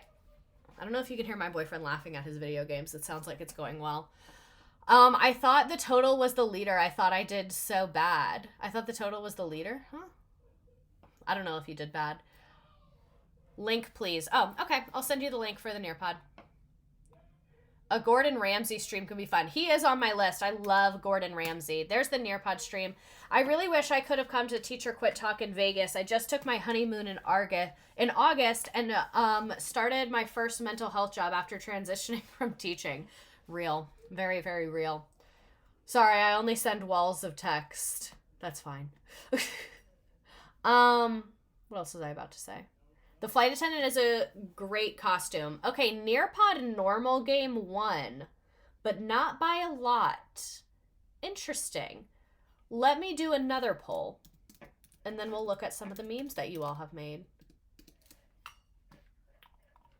Want to try other Nearpod, or not other Nearpod, other Blookit versions. Yes, no, back to Nearpod. If you do Nearpod, it goes right into the memes. That is true. That is really nice. The Blookit Gold Rush is more straightforward. Yeah.